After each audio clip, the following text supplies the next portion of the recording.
President Martin, Trustee Hurtado, and Trustee Mares Gonzalez are having technical difficulties, so I think we'll go ahead and proceed.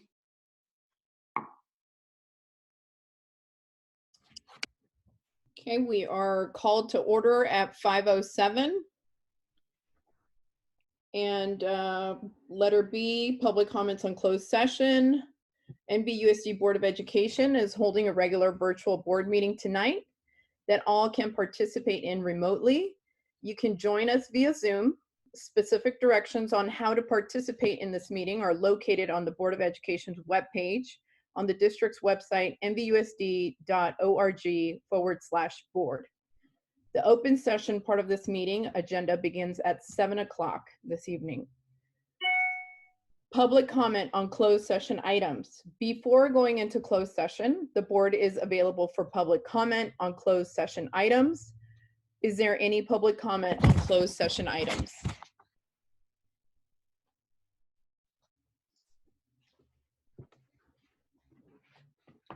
There are no public comments regarding this item, President Martin. Seeing that there is no one, the Napa Valley Unified School District will now adjourn into closed session. We adjourn. Okay, trustees, we'll leave this meeting. All right, we were called to virtual meeting in order at 5:07 p.m. We adjourned to closed session. We are now opening virtual meeting at 7 o'clock. Good evening, my name is Isel Martin, and this is the Napa Valley Unified School District Board of Education. The Napa Valley Unified Board of Education is holding a regular virtual board meeting tonight that all can participate remotely. You can join via Zoom. Specific directions on how to participate in the meeting are located on the Board of Education webpage on the district's website, nvusd.org/board. Can we please start with an attendance roll call from Vera Morales? Yes, roll call. Trustee Martin? Aye. Trustee Gonzalez Mares? Aye. Trustee Jankowicz? Aye. Trustee Water? Aye. Trustee Hurtado? Present. Trustee Shunk? Present. Trustee Gracia? Present. Quorum present. Thank you very much. I have some quick opening comments on how this meeting is going to be conducted today. Thank you everyone in our community for joining us tonight in our first ever virtual Napa Valley Unified School District Board meeting held exclusively online. We are in uncharted territory as we deal with COVID-19 pandemic. I would like to thank our employees, our families, and the entire NVUSD community for how you have supported each other and come together during these unprecedented times. I also would like to thank our staff that have worked so hard to have this meeting tonight in accordance with the revised open meeting rules in the state of California per the governor's order. I'm going to start tonight with some basic instructions on how we're going to be using Zoom and involve the members of the community. All Board of Trustees and the superintendent are on video throughout the entire board meeting. Staff members are also present, but by audio only. You will hear them, but you will not see them. Members of the community will not be on video and will be muted except during public comment. During public comment, any member of the community that wishes to speak must raise their hand using the raise hand feature in Zoom. You will be unmuted and you will be provided 3 minutes to speak.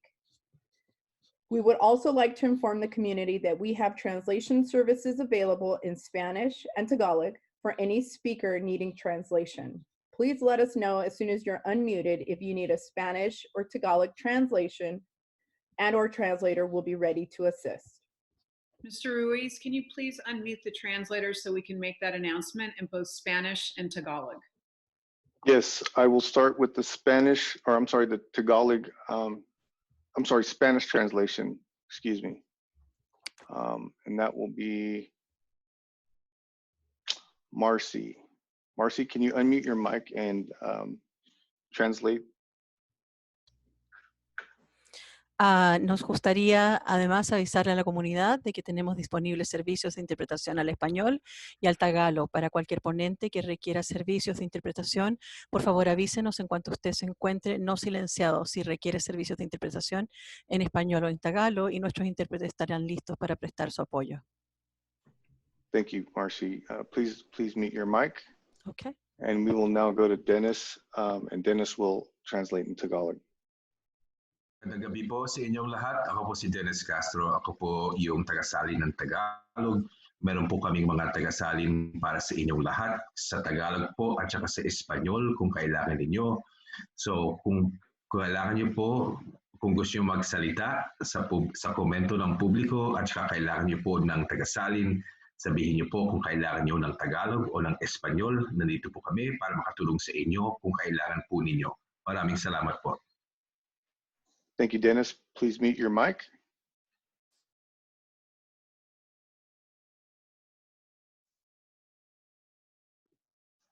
All right, President Martin, we're ready to continue. Thank you. There are two ways to make a public comment within the time allotted for public comment on an eligible agenda item. To comment by video conference, click the raise your hand button to request to speak when public comment is being taken on the eligible agenda item. When it is your turn to speak, the last 4 digits of your phone number will be called out. You will then be unmuted during your turn and allowed to make public comment. After the allotted time, you will then be remuted. Instructions on how to raise your hand are available on the district website at nvusd.org/board. To comment by phone, you will be prompted to raise your hand by pressing *9 to request to speak when the public comment is being taken on the eligible agenda item. When it is your turn to speak, the last 4 digits of your phone number will be called out. You will then be muted during your turn and unmuted and during your turn and allowed to make public comment. After the allotted time, you will then be remuted.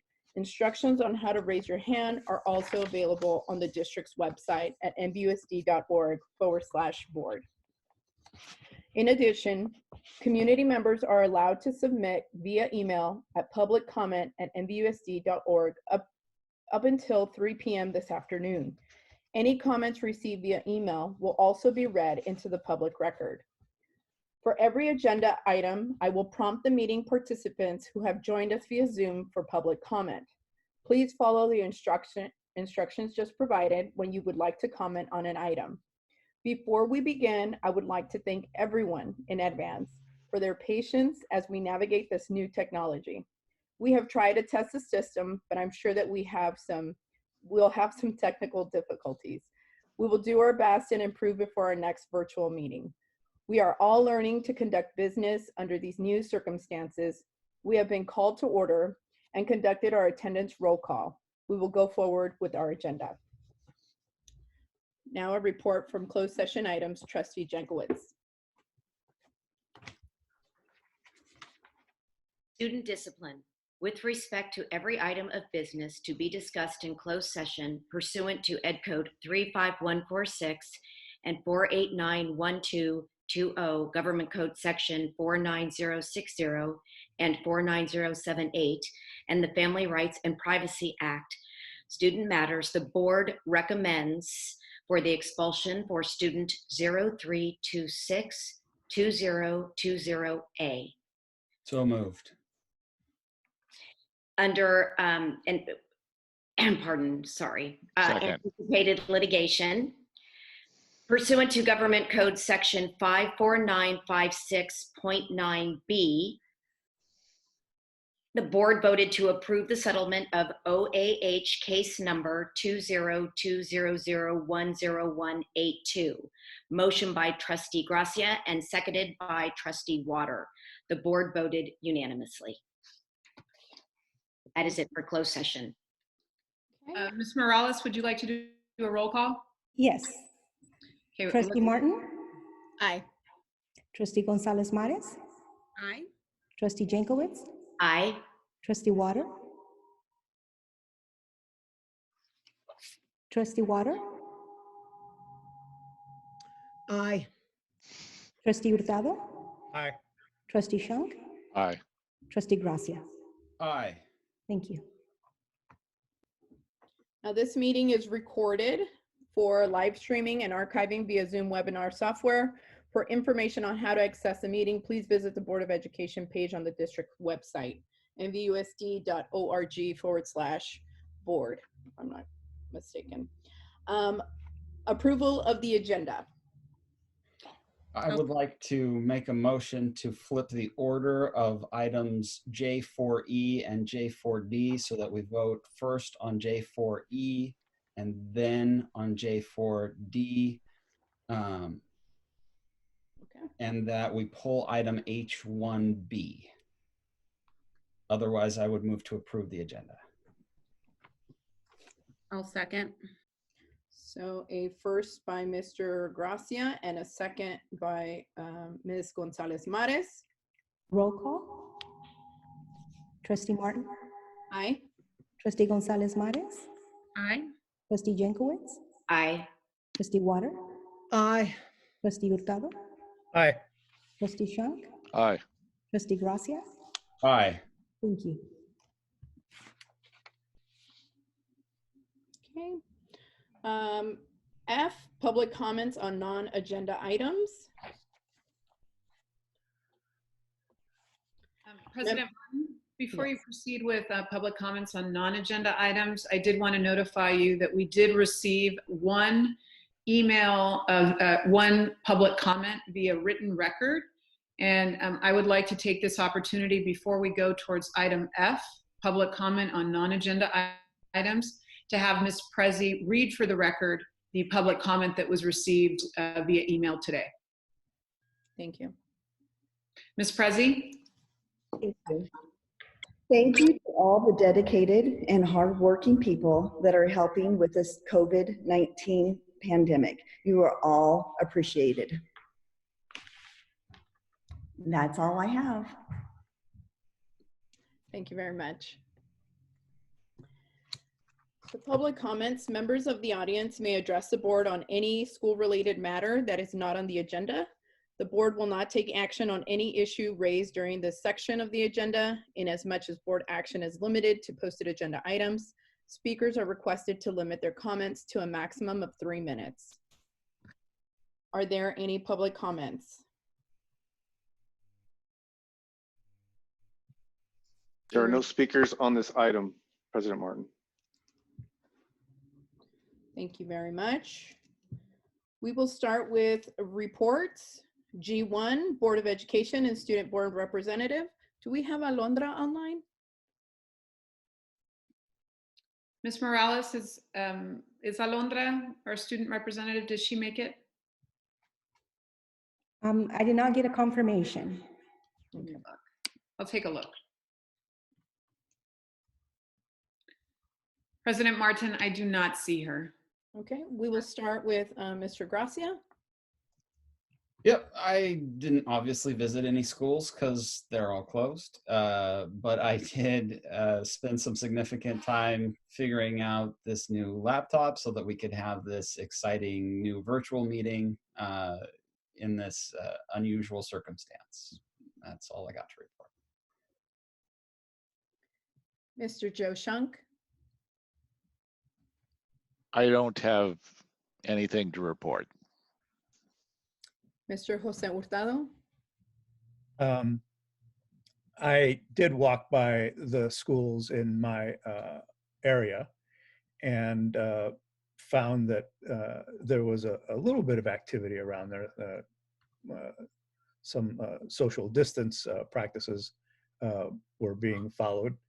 And I'll direct this to Dr. Massetti. I truly appreciate all the critical work that your people in the district office and all of our administrators and teachers are doing in order to provide the support, education, and encouragement to not only our students who are having to learn a whole new set of skills, but also the support that we will provide parents. I drove by the front of Napa High School the other day and saw several of our administrators handing lunches and breakfasts out to our students. I actually offered to help them and then came down with a sniffle, so I decided my time was better spent indoors and away from children. But the fact that we acted, along with several community partners, acted in the best interest of our students to provide meals for them should tell our community that we are truly invested in our children. And I hope that as we go through these unprecedented times, that we as a board provide whatever support we can to you and the district personnel in these critical times. And hopefully when you need us, you will let us know and we will be there. So thank you. I will try to keep my questions and inquiries to a minimum so that we could get the critical job of running the district, such as it is, to you and your staff. So thank you. Thank you, Trustee Hurtado.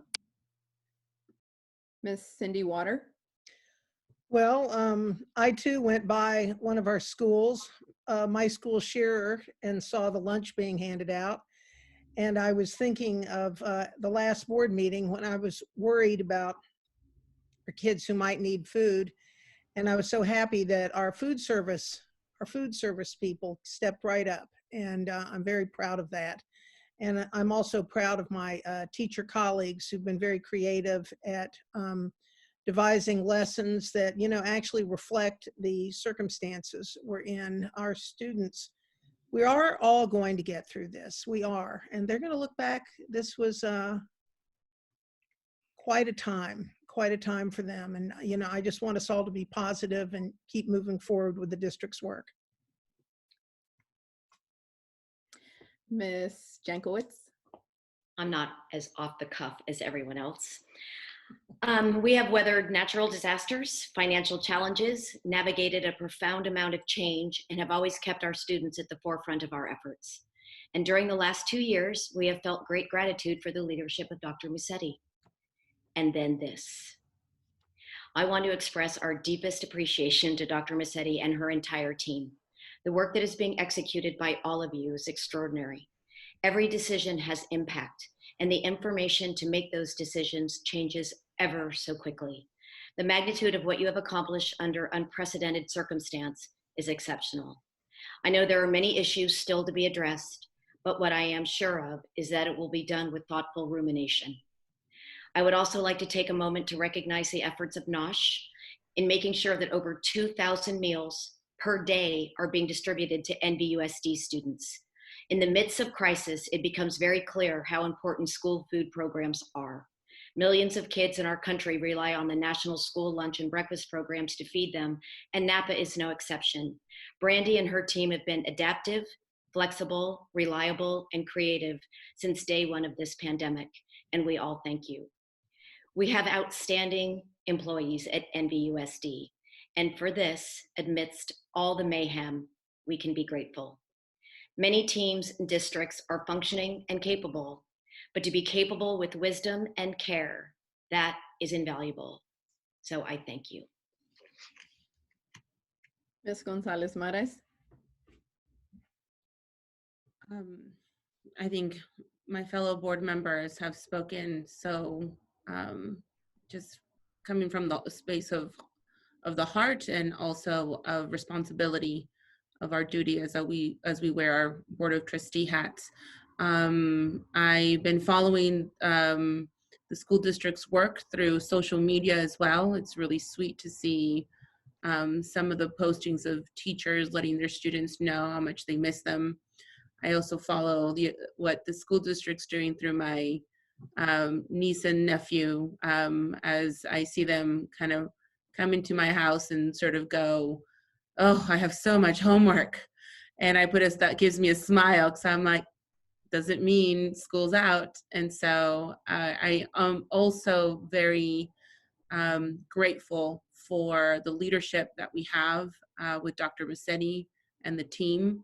and for the very hard work and dedication that everyone has had to give, and some, because we know that that requires time away from our families to do what is really what the call of duty for us to continue to work with our students and continue with their education, because we know they're at the forefront of they are our priority, and our CHI and our Napa Valley Unified School District team is at the forefront of that. So just thinking of all of you and thanking each and every one of you to make today happen as well. And myself. So thank you very much, trustees. I want to thank everyone for being able to make today's meeting, because I think this is epic. Really think about it. I was really nervous about holding this meeting today. There is a lot to be worrisome about, and more so like the Brown Act. So we did a really great job. So I want to thank my board for being flexible. I want to thank also Miss Dr. Massetti, her executive staff, her cabinet, our teachers are classified, unclassified, for just the unrelentless, just, hey, we're opening our doors. I mean, it almost seems like it doesn't seem like we have such hard times when we have such great people doing work and making this look as easy as it is, but I know that it's not easy. So I just wanted to get that on the airwaves, on the video waves, whatever. But I also wanted to thank all the creative ways teachers, PTO meetings are going on, food services, and also those community members that filled in the gap when we were first dealing with the food services issues. And those were like anywhere from restaurants to small local markets that were trying to feed our NVUSD children. So with that said, you're going to be hearing me throughout the entire meeting. So I will pass the baton to Dr. Massetti and her staff. Thank you. Thank you, President Martin. We could have probably agendized reports tonight to just be an expression of gratitude. I think when communities and organizations are obviously responding to a crisis at the local, state, national, and even international level around this one, I think our values rise, and it becomes a time where communities, especially communities like the NVUSD community, demonstrate lots of compassion, understanding, and gratitude. So I, of course, am going to follow the lead of the school board. I want to say good evening to all 7 trustees. Thank you for your very kind and warm comments. We couldn't do this work without your support. And I also want to say good evening to any members of the NVUSD community who may be viewing our first ever virtual board meeting. Tonight, I want to begin with a deep expression of gratitude for several reasons. There's lots of variables here in these thank yous. First, I want to thank everyone in our community here in NVUSD that is working hard to keep the community at large safe and healthy during the COVID-19 pandemic. I'd especially like to thank the law enforcement agencies who've been tremendous collaborators, and also all the healthcare workers that we know are on the front line. I also want to take a moment to thank Dr. Relucio, our County Public Health Officer, Dr. Nemko, our County Superintendent of Schools, and the other 4 colleague superintendents in this county for their coordination, high degree of collaboration, as we've been forced very quickly to make difficult collective decisions in the county to keep all of the kids safe and learning to the best of our ability given these unusual circumstances. Next, without a doubt, I need to thank all of our NVUSD staff, like many of you have already done, who've been very collaborative and supportive during a very difficult transition the district is navigating due to COVID-19. The NVUSD management team, from our directors to our principals, our assistant principals, all of the certificated teacher workforce, the members of NAPS, and all of the classified workforce are demonstrating a strong willingness to solve the challenges that have suddenly been put in front of us due to the crisis. I was so impressed and humbled by the participation of approximately 900 teachers and leaders in an all certificated staff meeting I held via Zoom on Monday. I no way anticipated that so many of our employees and educators would get online to listen. It was amazing to think that amidst all of this, our NVUSD staff members are willing to listen, learn, and consider our next steps together as an organization to respond to this crisis. I especially want to take a moment, they may be online, to thank our union leaders, Mr. Edgar Ventura, Leslie Walder from NAPS, Edgar, of course, from CSEA, and Gail Young from NVEA for their ongoing commitment to productive collaborative dialogue as we translate the expectations coming down from the California Department of Education and the Governor's Office within our local context here of NVUSD. I have never in my professional career been so grateful for the positive employee relations that we've established here in NVUSD. Definitely precede me, but those positive relations between management and the collective bargaining units are an invaluable asset to be able to navigate the reality that we're facing today. So I want to thank them. I want to take a serious moment. If we have any parents that are out there listening, I want to recognize our parents, and I really need to thank them too. I know how difficult it is to transition from having your kids to school, in school, to having them at home all day. And all parents have my personal empathy. Just as a reminder, I'm a mom too. And I all of a sudden also have my 18-year-old college freshman move back at home after an abrupt end to her first year in college, like many freshmen across the country who were experiencing their first year. And I also have an 8th grader who's at home struggling, to find a routine, while my husband and I figure out what it means to work a lot from home the next few weeks during this statewide shelter in place. I know that as a parent, I can completely understand that you're seeking things like a concrete schedule. You want answers to lots of specific questions about your child's educational program, all while navigating very major life disruptions and transitions. Now that it's confirmed that we're enacting a longer-term closure until May 1st, I want to assure all of our parents that NVUSD is preparing to support students and families in a variety of ways, formally beginning April 13th after spring break. We will be developing robust plans for distance learning that include direct instruction, engagement with the teacher, student support as needed, and technology integration. We'll provide access to technology via devices for students and families that need it. So if you're a parent watching, please fill out the survey that we sent a couple days ago. We will support our special education students during this transition to virtual learning and defining what that looks like. We'll continue to provide food services to our NVUSD families who need it. We will continue to ensure the security of all of our campuses during the closure. And lastly, we will be making sure our families who may have the greatest needs due to economic circumstances, language barriers, or any other factors are provided with a more personalized touch, more personalized service, much needed in order to guarantee access and equity during these very unique times. The assistant superintendents tonight will all provide more details, as I know the community is eager for information across all of these areas, and they will provide details about the work they are leading so that we can deliver on these commitments to our kids. We will all forever be changed by the COVID-19 pandemic, and I'm sure when this is all over, we will have learned a great deal as a society and at the local community level. Many of our community members will be impacted in so many ways, economically, emotionally, personally, and professionally. And we cannot underestimate the impact that this situation may have on our students immediately and in the future, despite the fact that we know children have an amazing capacity to demonstrate resilience, even in the most difficult of times. So we're prepared for that. We find ourselves in unprecedented times. These last 2 weeks have been extremely challenging as we all adjust. I could have never imagined them.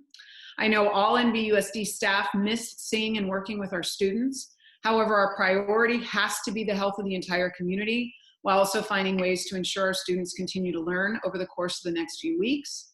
With all of this going on, we also are still expected to keep our district operating. I could not do this work without the support of a very professional, cohesive, student-centered school board.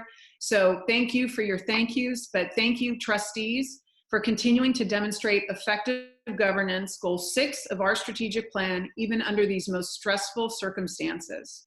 As your superintendent of schools tonight, you have my commitment to ongoing communication with the board, our employees, our families, and all of our collaborative partners as we deal with the uncertainties.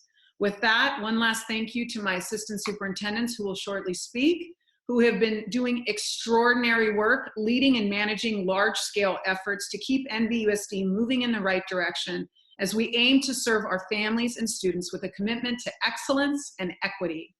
On behalf of me and my senior leadership team, I thank the community at large for your support, your feedback, your compassion, as we do our best to navigate today's reality while continuing to prepare for the successful future that we will undoubtedly attain here in the Napa Valley Unified School District. With that, I'd like Assistant Superintendent Mary Ann Baez to begin with her report from the critical work that's happening in the Instructional Services Division. Thank you, Dr. Massetti, members of the Board of Education and NVUSD community. I too want to share some acknowledgements first to our teachers who worked hard on March 13th to prepare lessons in anticipation of possible school closure.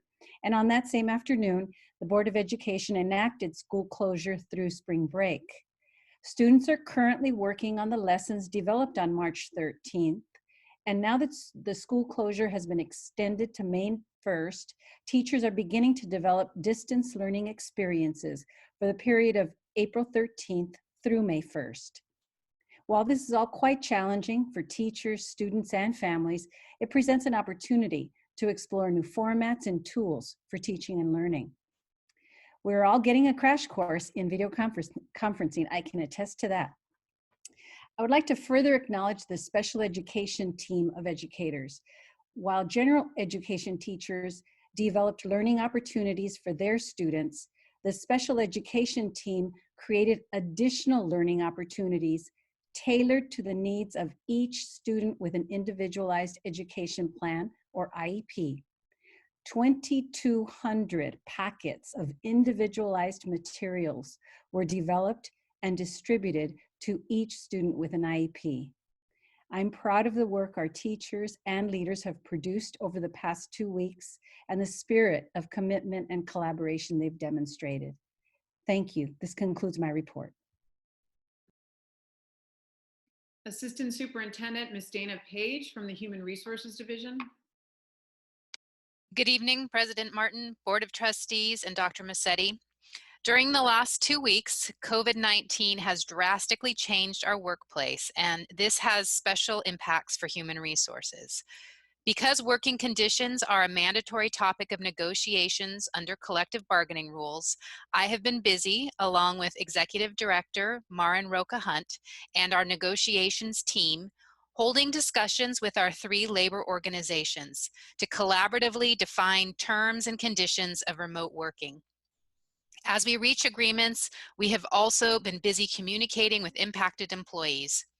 I've received many emails from employees expressing gratitude at not only the efforts we're making to figure out a mountain of details and solve a myriad of problems, but also in keeping them informed as soon as possible along the way.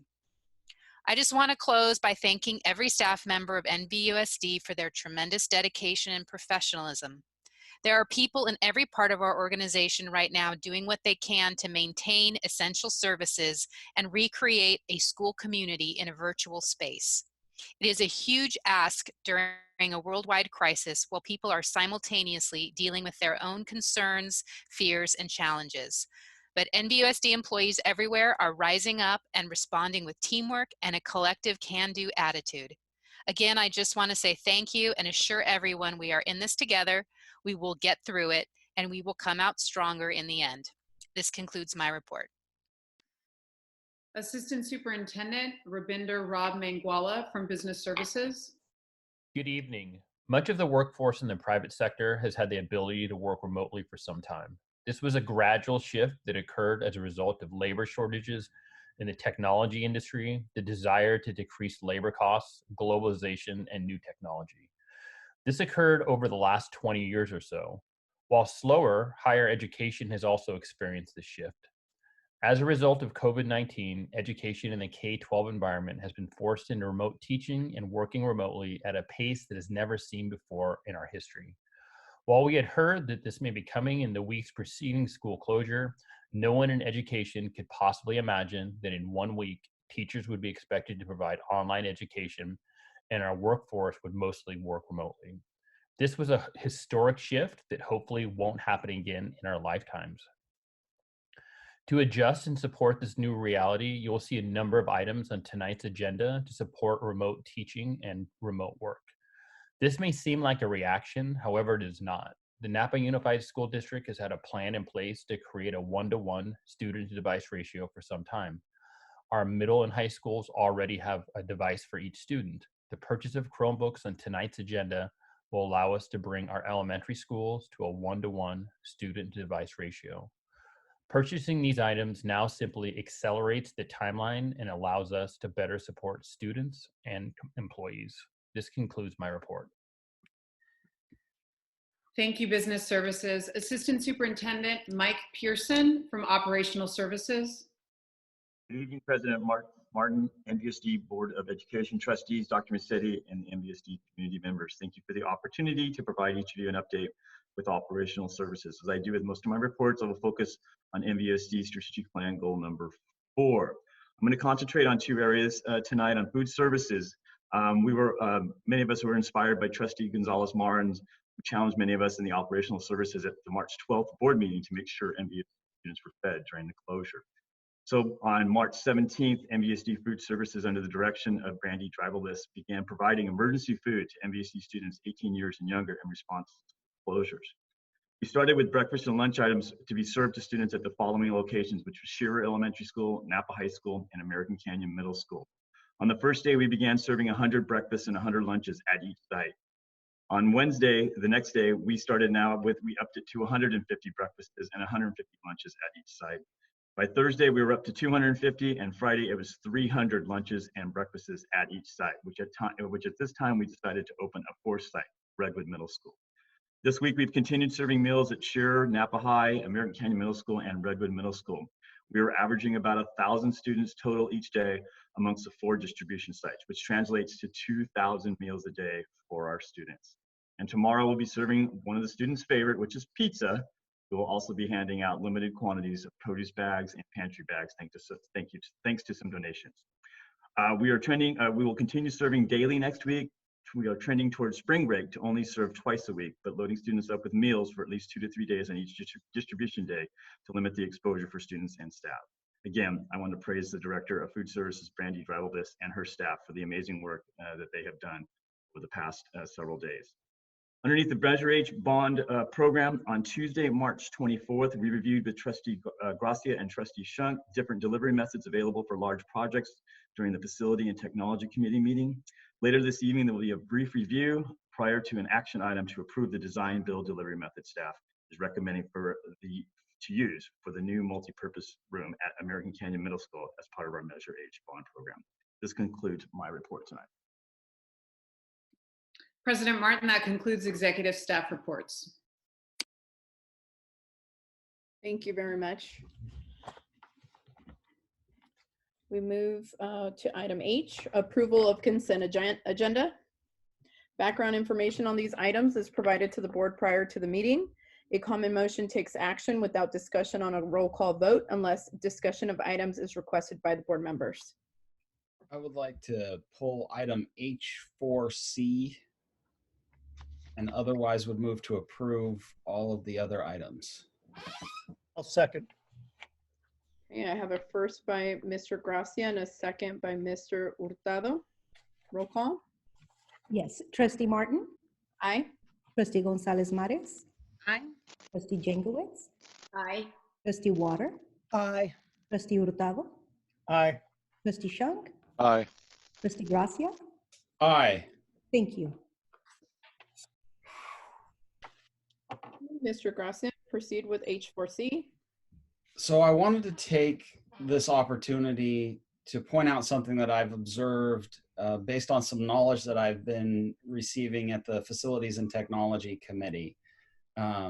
We've been learning a lot lately about contingencies and how they work, and that we have both in-budget contingencies and out-of-budget contingencies. And so one of the things that I've been noticing is that in projects that we are renovating a property that is pre-existing, we tend to be exceeding the in-budget contingency that we usually have of around 10%. And so my thought is that perhaps when we are renovating a property or dealing with a property that is existing, that we may need to look to increase the in-budget contingency closer to 15% rather than continue to operate at the 10% level. Assistant Superintendent Mike Pearson, would you like to respond to that? Trustee Gracia, staff will take that into consideration on future projects. Thank you. With that, I'll move to approve. Okay. First by Mr. Gracia. Second by Ms. Jankowicz. Roll call. Trustee Martin, Aye. Trustee Gonzalez Mares, Aye. Trustee Jankowicz, Aye. Trustee Water, Aye. Trustee Hurtado, Aye. Trustee Shunk, Aye. Trustee Gracia. Aye. Thank you. Presentation and discussion items. I-1, General Services, discussion item, public hearing, redistricting, and transition to by trustee area elections for the November 2020 NVUSD Board of Education elections in compliance with the California Voting Rights Act. I do have a statement before I start. This is for our public. So through the difficulties and challenges we are all facing, it's important you know that all of us at Napa Valley Unified School District continue our redistricting work while still complying with the stay-at-home orders associated with COVID-19. Just 6 days ago, Governor Newsom issued an executive order on March 20, 2020, suspending timelines for public hearings associated with redistricting during the COVID-19 crisis. However, it is important you know why Napa Valley Unified School District Board of Education must proceed with our efforts. There are 3 primary reasons. First, nothing in the governor's March 20th executive order shields us from the threat of a lawsuit for failure to act in time to shift to trustee area elections in November. It does not suspend timelines for getting new boundaries to the county elections office for the November election, and doesn't protect the district from liability under the California Voting Rights Act for continuing with at-large elections in November 2020, even though a transition is underway. Second, if we postpone our public hearings, we lose the opportunity to have trustee area elections this November. If we don't fix the system now, communities in 3 trustee areas, including American Canyon, will have to wait another 4 years for the opportunity. Excuse me, I lost my place. Another 4 years for the opportunity to elect a trustee of their choice from their area. In order to empower communities, we responsibly did our homework and hired a renowned demographer known for her work designing trustee areas using an equity lens. We know she will do a great job and she's ready to continue. Lastly, we have a great system already in place to get your input from the comfort and safety of your home. The information is on our website and our presenters will go over it again tonight. We know many of you care deeply about this and we have a way for you to be heard. We're listening. Please, it's important you join the conversation. With the threat of litigation, we must proceed, and we know that our superintendent, our demographer's consultant, and our board's commitment to ensure equity for communities of interest, NVUSD is positioned to successfully navigate the redistricting process despite these unique, unprecedented circumstances. We're ready and listening, and it's very important to hear from you, especially during these challenging times. Thank you. I'll now pass it on to Dr. Massetti. Yes, thank you, President Martin. And before we open up the public hearing, or before you open up the public hearing, President Martin, I'd like to invite Ms. Tamina Alan from Q2. They are our demographer consultant partners in this work. And we thought it would be valuable for any of the interested public or community that's participating in tonight's public hearing, because of their interest in the redistricting efforts of the Napa Valley Unified School District, that the community get an orientation again to what the redistricting mandate is, why it's happening, and how the district will be addressing the needs of our communities of interest as we transition to by trustee area elections for the November 2020 election. So with that, Mr. Ruiz, if we could please invite Ms. Tamina Alon from Q2. Yes, Tamina, I will be unmuting your mic and I will start. You may have to unmute your mic on your end and I will start the presentation on my screen. Good evening. Can everybody hear me okay? Yes. Okay, thank you very much. Good evening, Superintendent and trustees. My name is Tamina Alon. I'm from the demography and mapping firm of Q2 Data and Research, and I'm happy to be with you this second evening of our redistricting talks to talk about redistricting the Napa Valley Unified School District. This is mostly going to be about the process and how to participate for folks who are at home.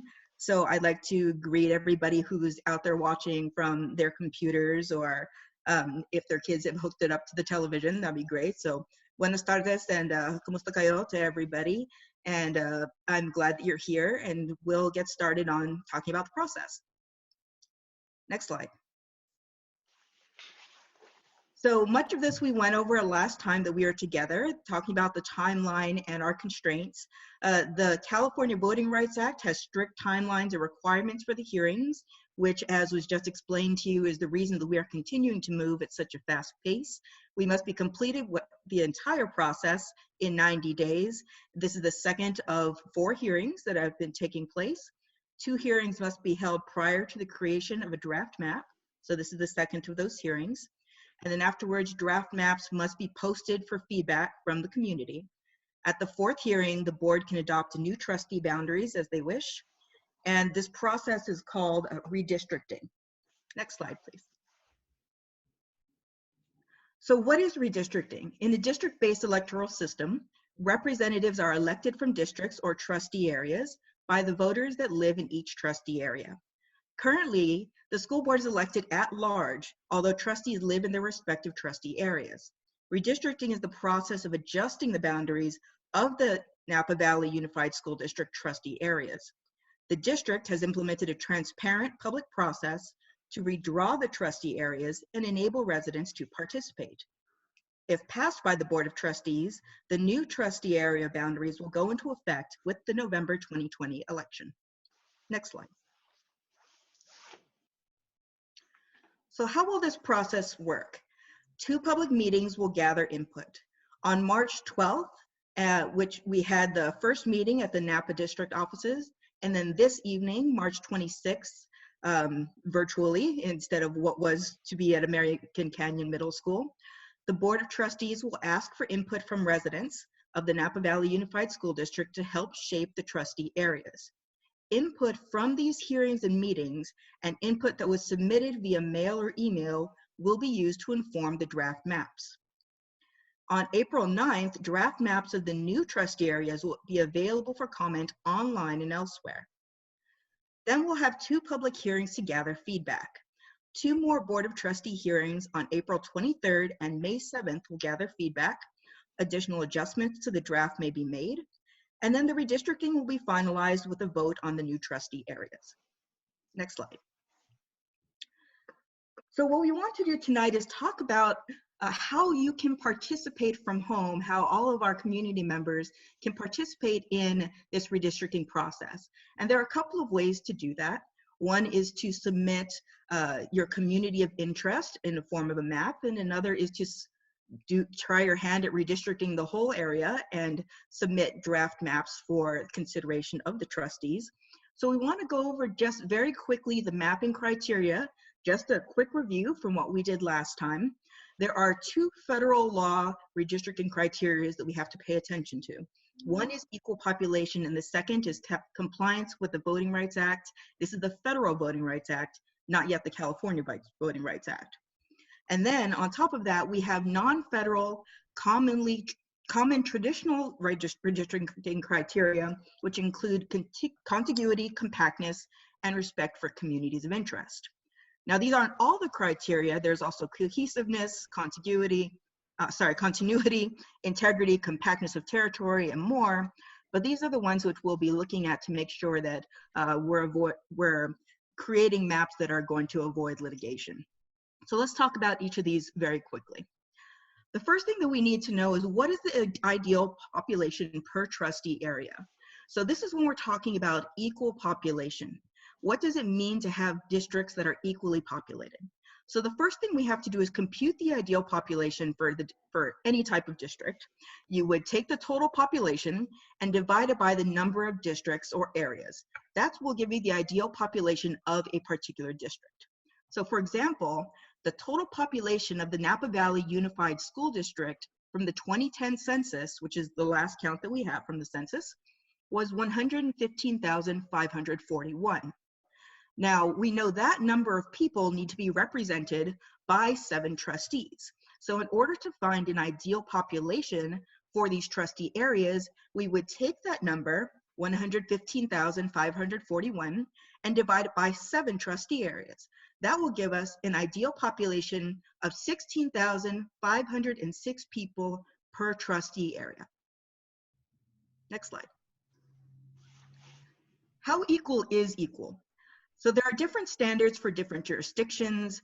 Congressional districts are held to strict scrutiny. So when you're redistricting a congressional district, you actually need to come within 1 person plus or minus. So if one district is supposed to have 5 people, then you can only have 6 people or 4 people in the district in order for it to be considered equal.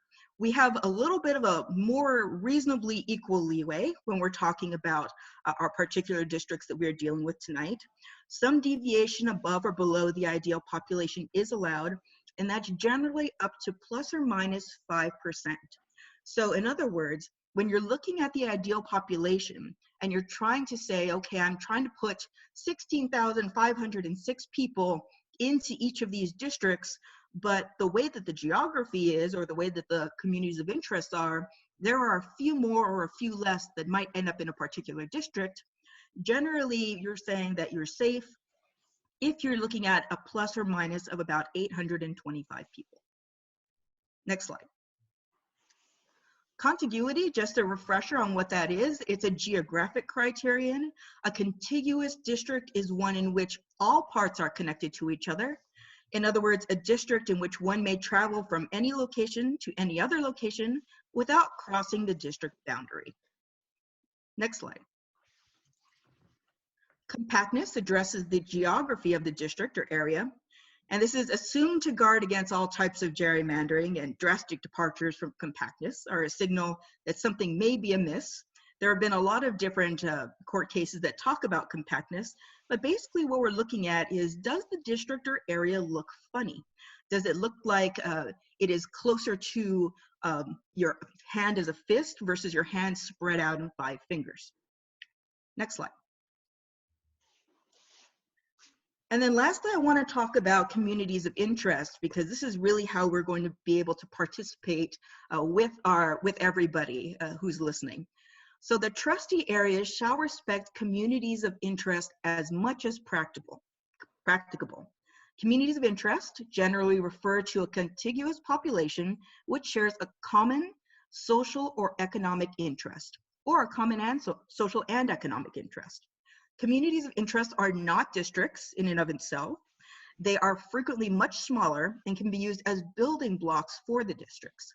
So you might have a community of interest that resides in a district right next to another community of interest which also resides in the district.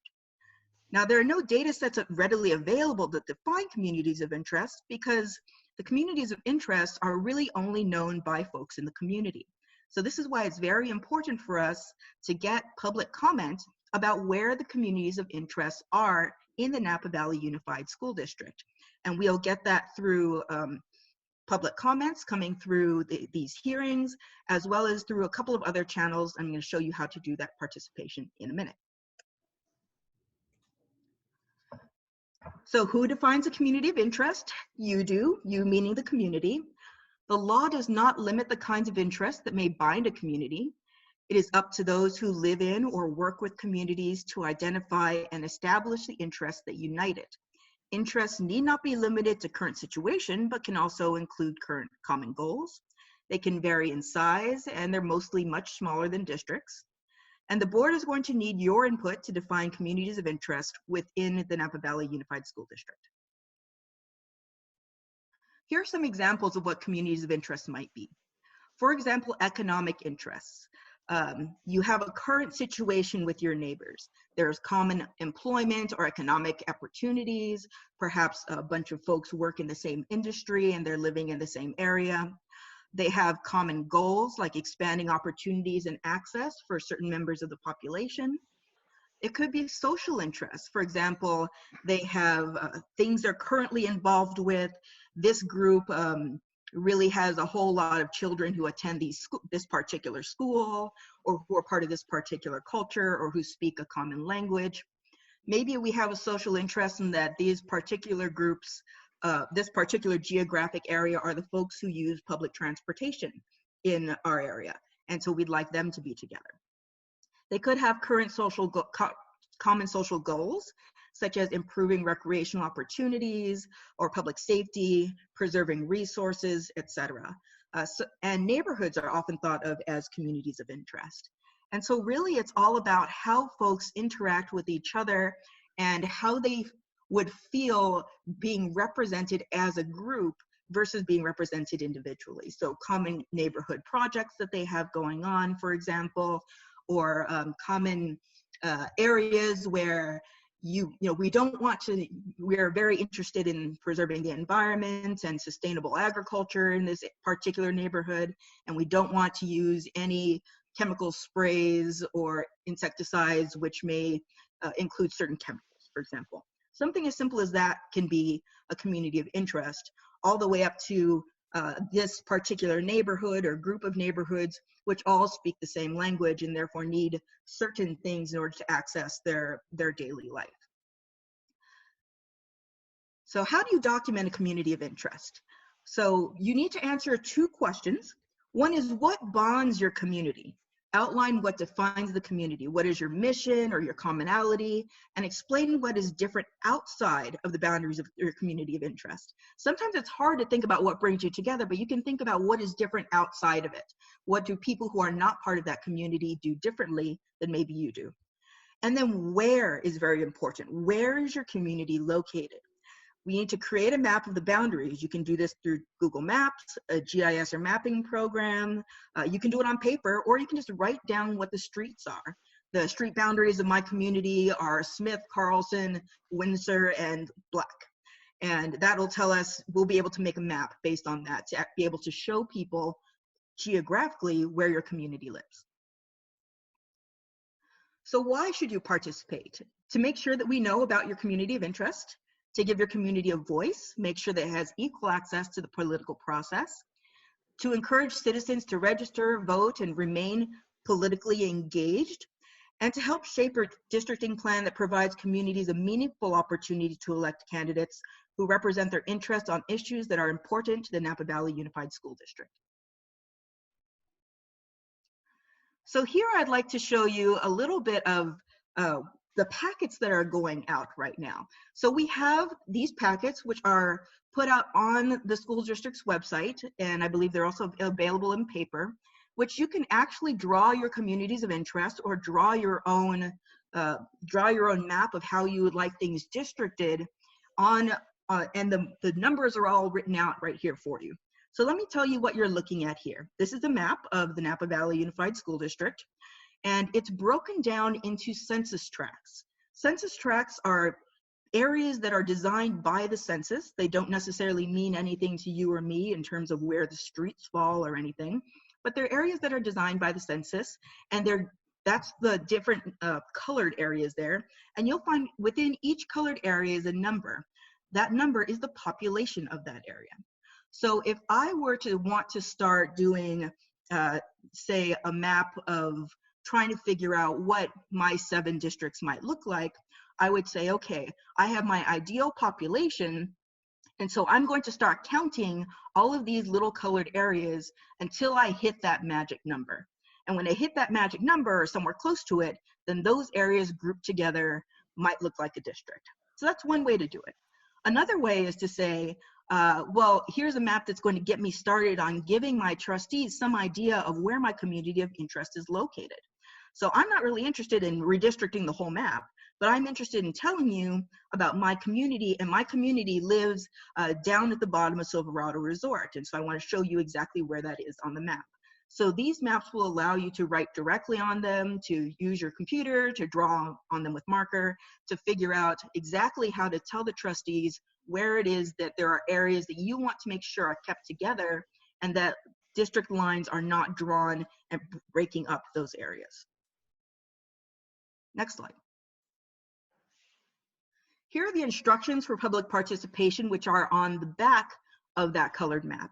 And by the way, that colored map is available for census tracts, and it's available for census blocks, which are smaller units of geography. They're actually the smallest units of geography which are available from the census. So if you'd like to crunch numbers and make areas even smaller, you can look at the census block maps, which are available on the website. The census tracts are bigger areas, easier to start, but maybe if you're looking toward the edges and you want some smaller geographies to look at, please take a look at that second map as well. So these are the instructions that are on the back of both of those maps that I'd like you to look at. It says the colored areas in this map represent census tracts, this particular one, in the Napa Valley Unified School District. The numbers represent the number of people living in each census tract. You can use this map to show the Board of Trustees how you'd like the new trustee areas to be drawn.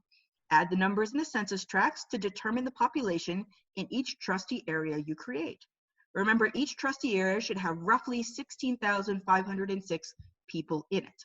Remember, that's our ideal population. Please use a thick pen or marker to draw where you'd like the districts to be located.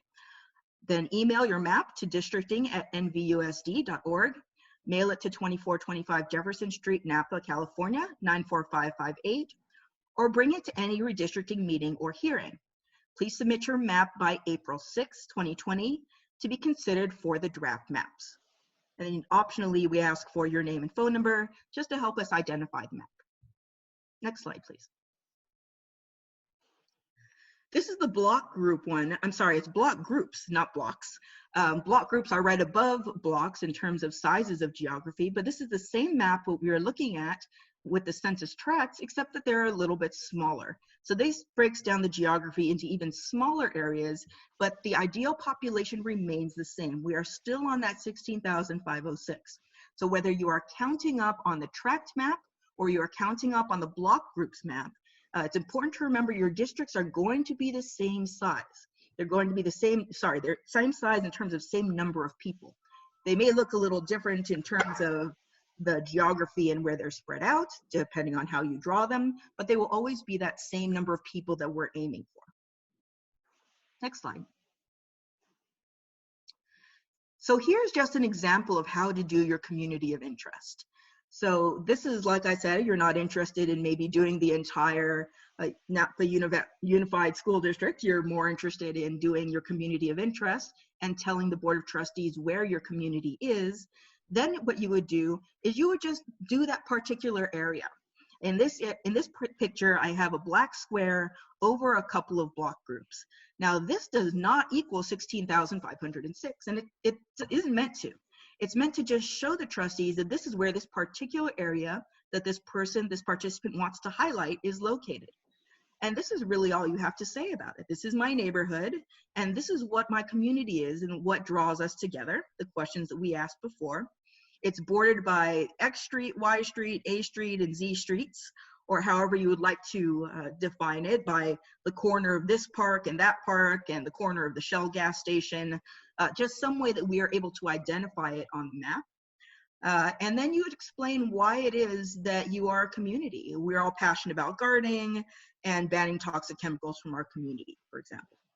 Then you would just email that map to districting@nvusd.org or putting it in through the mail, as I said in the previous slide. Even something as small as this is a great way to participate. Next slide.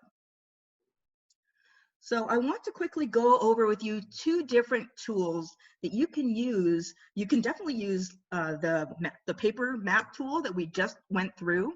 That's probably the easiest way to do it. But for those of you who want to really get into the GIS interactive mapping, I want to show you two great tools that are available on your website, your district website, for use in this redistricting process. The first is the interactive district viewer, and the second is the online redistricting tool. Next slide. This is the interactive district viewer.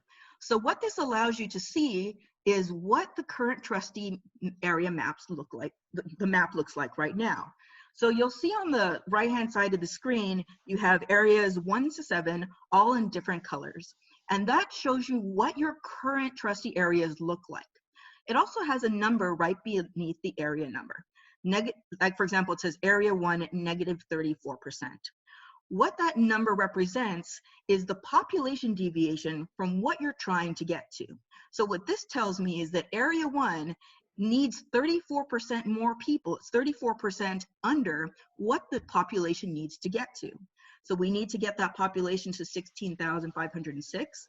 Currently, the population in area 1 is 10,874. So another thing you can do is if you look at the right-hand side of the screen where it says NVUSD trustee areas, you can hover over the trustee areas to get more information. In this case, I hovered over trustee area 1, and it's telling me that population, the 10,874, the ideal population, the 16,506, and then what that deviation is, meaning how many more or less that area is going to need. You can also look at census tracts with the population, census blocks, and census block populations on this area, on these particular area maps. There are instructions in the left-hand column on how to use this map, but remember that this map is a district viewer. So this is not for you to build maps on, this is for you to get information about what the maps currently look like and to look at them laid over this beautiful topographic aerial map of the area. So if you're wondering, well, where exactly is my house or where exactly is my neighborhood, then you can really zoom up pretty close in to figure out what's going on. Next slide. So here we zoomed in a little bit more. So you can see area 1, area 7, area 2 right in the middle there. And you're beginning to make out some of the larger streets. And then next slide, I think I have another zoom in. Ah, there we go. You can really zoom in, and I've overlaid the census block layer on top of this, and you can see all these tiny little numbers here are populations in these different little census blocks. So you can turn that on, you can turn that off, but you can zoom all the way in and take a look at where the different homes are, where different businesses are, things that might remind you of where your community is, where different streets are when you're thinking about your map choices. Next slide. Here's just what it looks like without those colorful pieces on it, because it was a little bit difficult to see in that one. But this is just zooming up on looking at what the block layer has there. So if you can see on the right-hand side, we have census blocks and census block population, which are checked. The census block is going to give us that blue line. Census block population is going to give us the little numbers. And so then I can look there and say, oh, hey, I see my house. I know exactly where I am right now. And I see Vintage High, that's exactly where that is. And I can see what census blocks these particular areas would be in. So I can say, okay, Vintage High is in the same census block and the football field is in the same census block as, say, something else down here. And these are the number of people who live in that census block. Next slide. The next tool I want to tell you about is the online redistricting tool. And this is from Districtor. And so what this is going to allow you to do is actually start looking at building some districts and putting them together and seeing what that's going to look at. So the first thing you do when you get to this website is you scroll all the way to the bottom, because you can also redistrict the city council, and we're not looking to do that right now. We're looking for the part that says build a Board of Education Trustees plan. And then underneath that, it says 7 trustee districts, build out of blocks, and you would click on that little blue box there. Next slide. This is what opens up once you do that. You have a very boring black and white map on the left-hand side that is just waiting and calling to be colored. And so what you're going to do with this map is, as you can see in the upper right-hand corner, there are 7 different colors, and those 7 different colors are going to represent the 7 districts which you can build. It's not going to let you build more districts because it knows that you're only supposed to do 7. And so what it wants you to do is color in different census blocks with this tool in order to build your district. So let's take a look at what that looks like on the next slide. So on this next slide, I have started coloring in what I'm thinking a district might look like. So I have clicked on all the census blocks in the blue area and colored them blue. And in the right-hand side where it says population balance, it's told me that there are 2,695 people who live in the blue shaded area. Now I can use, right underneath color is brush size. I can make that larger, I can make that smaller. If I want to take a huge area, I can use a large brush just to grab a whole bunch of census blocks, or I can make it really small and I can choose 1 census block at a time. The yellow area, I did the same thing. I decided I wanted to make a 2nd district. And so I took the yellow and I clicked on the yellow and I started clicking on little blocks down toward the middle of our area. And as you can see, that area there has a population balance of 16,416 people. This is interesting for 2 reasons. Number 1, to point out, as you probably already know, that our population is very much centered towards the middle of the school district. And so even smaller blocks that look like they may not contain many people because they have a smaller geographic area might contain many more people than some of the larger blocks. And so in this case, we have a tiny area which has 16,416 people in it, which is already above, but quite close to below, but quite close to the 16,505. But then a much larger area that only has 2,695 people in it. So this tool is going to allow you to play with those numbers, put areas into districts that you like, take areas out, to see what those numbers are going to look like. There's also a handy eraser tool right up next to the paintbrush. So you can take areas out of the districts if you decide they've gone over or you just don't like that, and you can move them around quite easily. If you would like to do a community of interest with this, you don't have, like I said, don't have to pay attention to the population. You would just color in the areas which are of importance to you. And then of course you can zoom in and zoom out on this map as you can the other one. Next slide. So when you're done creating your part of the map, say I'm done with this, this is really the only part that I want to do, I don't want to redistrict the entire area, this is the testimony that I want to give to my trustees, then you can click on the button in the upper right-hand corner. It's either going to say share or it's going to say update, depending on if you've worked on it before. And the first time you use it, it's going to say share. And then it's going to give you a URL that you can copy and paste into your email. And you can email that to your trustees or through, or send it, in a letter in the mail, I guess, if you'd like to. Or you can send this also to your friends and family to let them know this is what I'm working on. Do you want to work on this with me? Take a look at it, because it will save the work that you've done and other folks will be able to take a look at it with this particular URL. Next slide. So how to get involved and learn more. We would love for you to come out to these virtual meetings and testify. Let us know what you think your communities of interest are, what areas you think need to be together. Submit written testimony, send supporting information to the school district. Please provide your information about your communities of interest or other topics as soon as possible, because the final deadline for comments to be considered for the draft maps is April 6, 2020. Now you can still continue to provide feedback afterwards. You'll be able to look at the draft maps and say, well, I believe this line should be moved this way, or that this didn't really take into account this particular community. But if you would like us to be able to digitize your testimony so that they're available in the draft maps that the trustees and the public will be able to see, we really need those maps and those comments and all of that testimony in by April 20th. Please submit your information via the email address, which is districting@nvusd.org, or feel free to send it by mail to 2425 Jefferson Street. I'm sure that the board will let us know if that is no longer going to be an option, but for right now, we have those two options. And you can also get more information at the school district's website, nvusd.org/districting. You'll find all of these different tools there, as well as a lot of other just how-to guides and documents that are going to help you understand the process. Also, if you have questions about the process or anything that we can assist you with, please feel free to send us an email at that email address too. And we'd love to help you. And we just thank you so much in advance for your participation.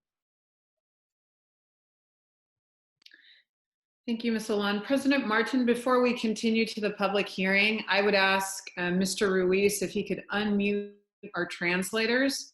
And I would like our Spanish-speaking translator and our Tagalog translator to just please notify any of these language communities or Spanish-speaking Latino community and or our Tagalog-speaking Filipino community that all of these materials have been translated in Tagalog and in Spanish. So should we start with our Spanish translator? Yes, one moment, please.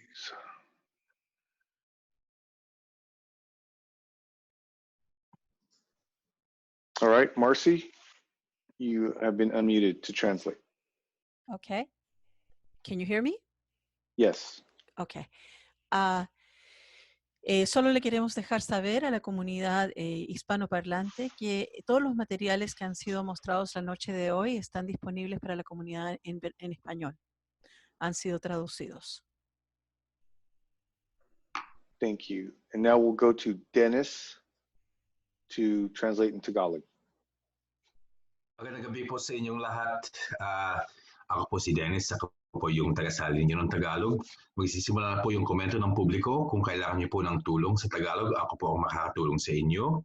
At saka nasaling po itong lahat ng materyales sa Tagalog. Kung gusto niyo po ng kopya ng materyales na pinapag-usapan nila, pwede po kayong humingi sa kanila o nasa website po nila yung materyales. I'm sorry, is that right? It's on the website? Is it on the web? Oh, I didn't say that. Yeah. Yes. It is. Yes. Would you mind giving me the URLs just so I can repeat that to the Tagalog community?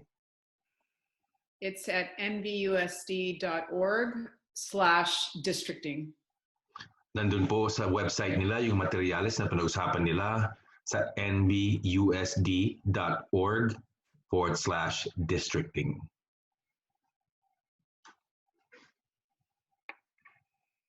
Thank you. Thank you. You're welcome. President Martin, you can proceed with the item.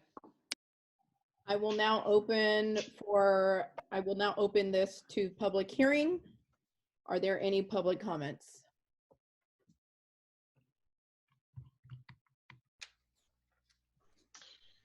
President Martin, we do have one public comment.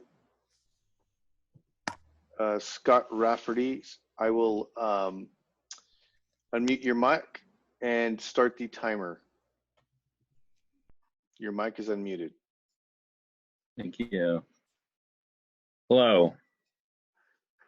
How are you? I just wanted to say very briefly what a great job you've all done in putting this together. I've come from another virtual meeting earlier today, and this is just flawless. And it's a tribute both to Superintendent Musetti and to all of the trustees.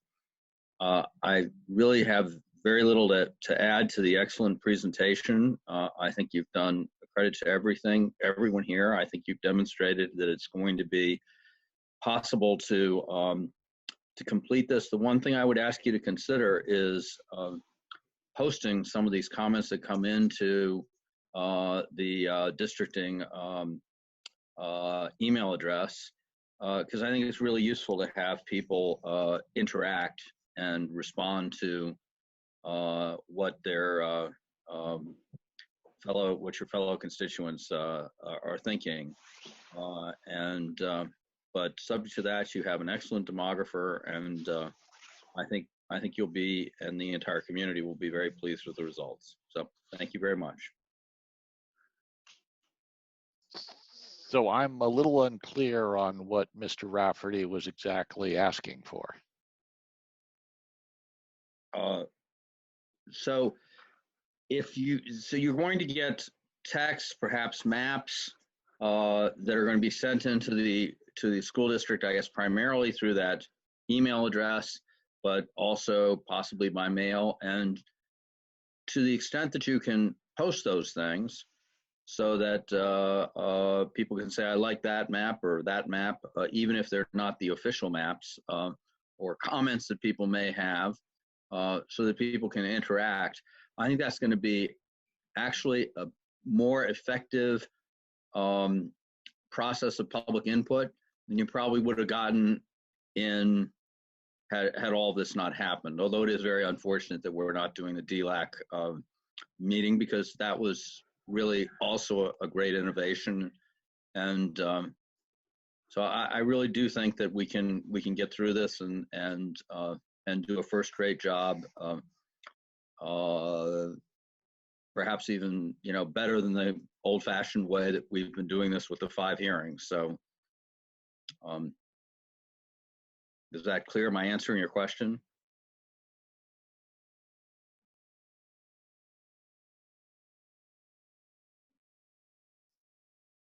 Are you clear, Trustee Shum? You're muted. Yeah, my audio cuts out from time to time and I have to reconnect it. But yes, thank you, that helped.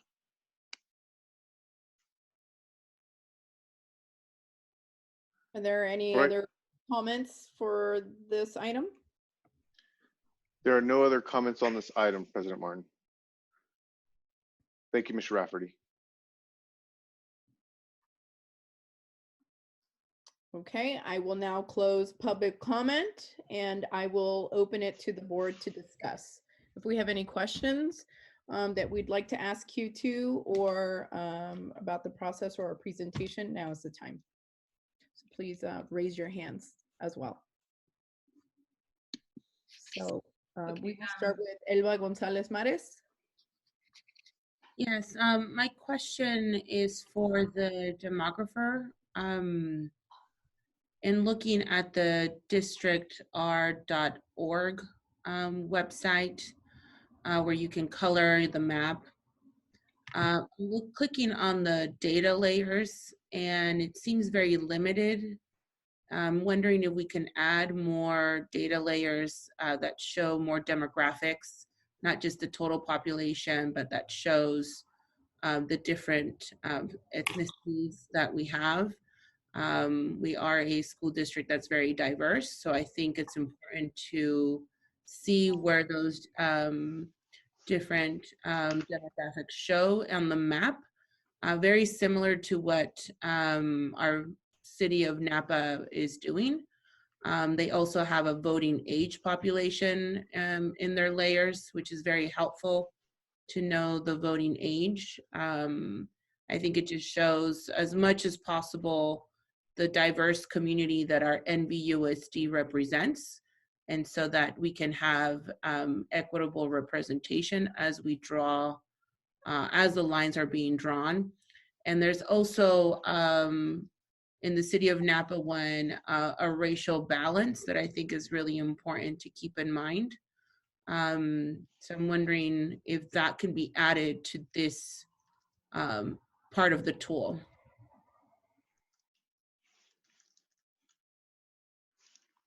So the district R website is not our tool, so I can't add it to that particular one. I can look into adding it to the previous one, the viewer. But let me check back with staff and see what we can do to add those, to district R, if that's possible. Okay, thank you. Mr. Shunk.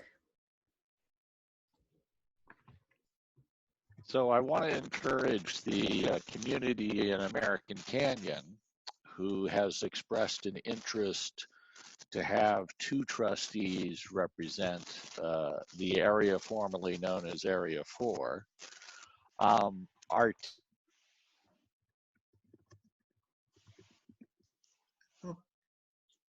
We lost you, Joe. No, we can't hear your audio.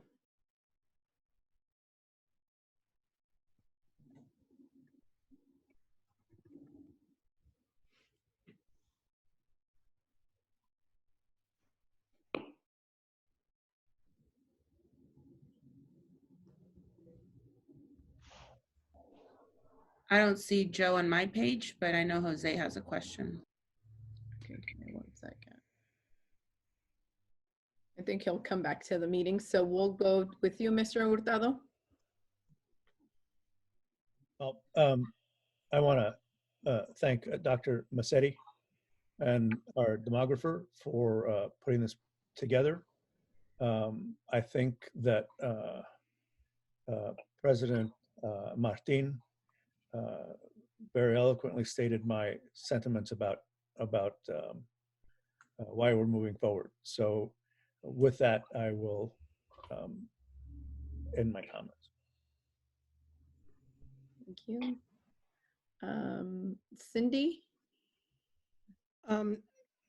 Right, I'm with you all. We have to move forward on this. I am looking at it and wondering how we're going to achieve, you know, an ethnic/cultural balance.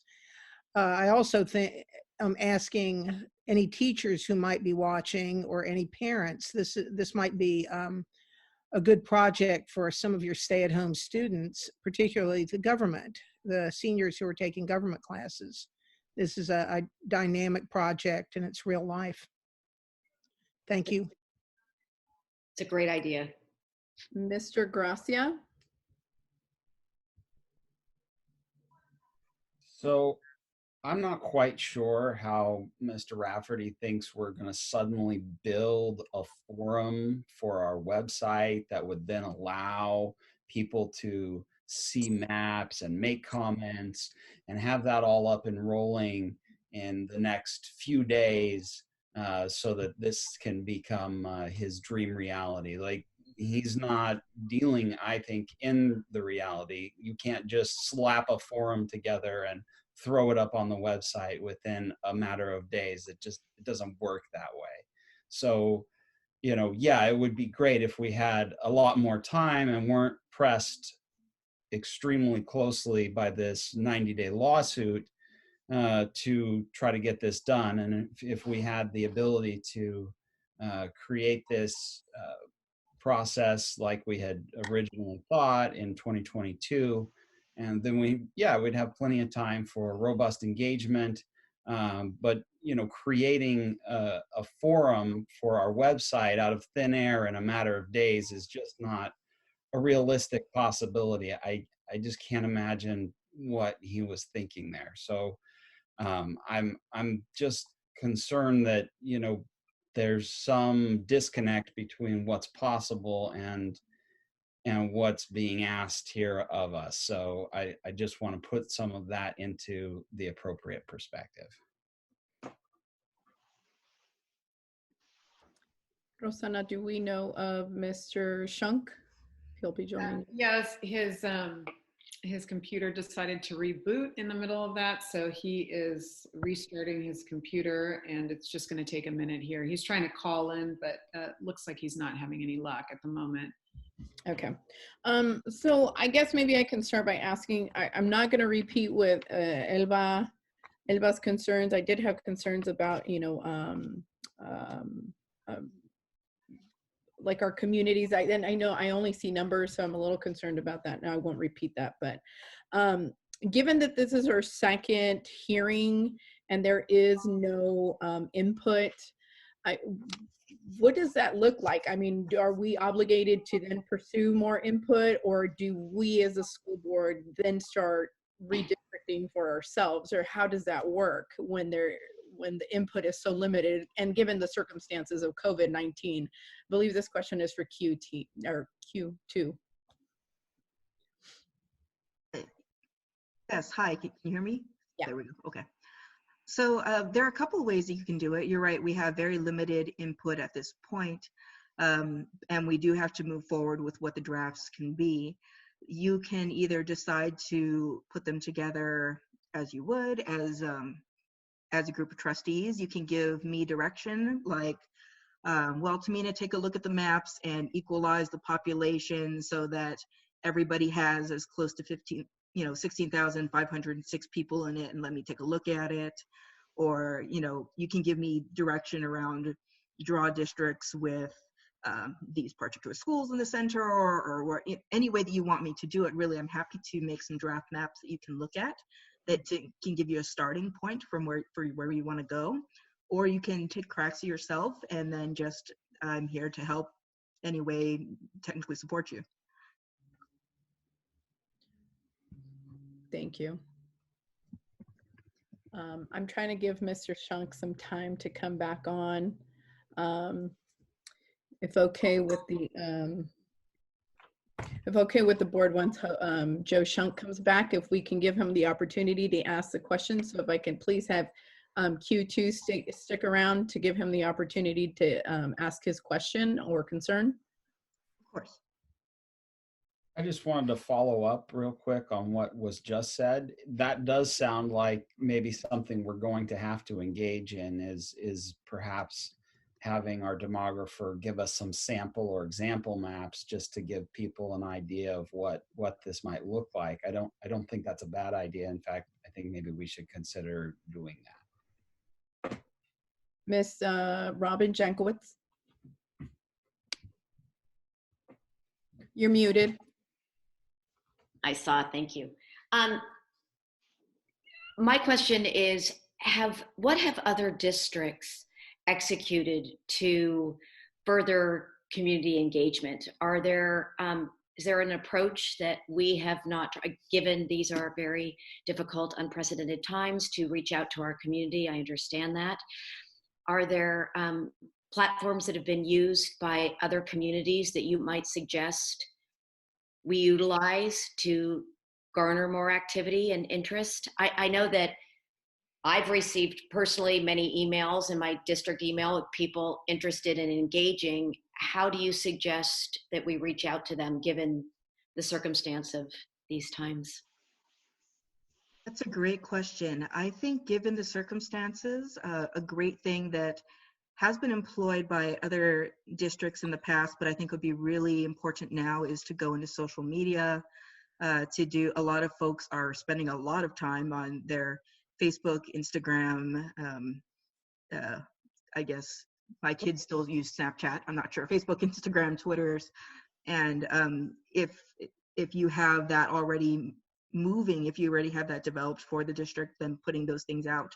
Just simply saying, here are the links to the different tools that we have, or here's the map, circle it and send it back, or take a picture with your phone and send it to us, then that I think would be very useful at this time. That's a great suggestion. Thank you very much. Welcome. Thank you. Ms. Elba Gonzalez Mares.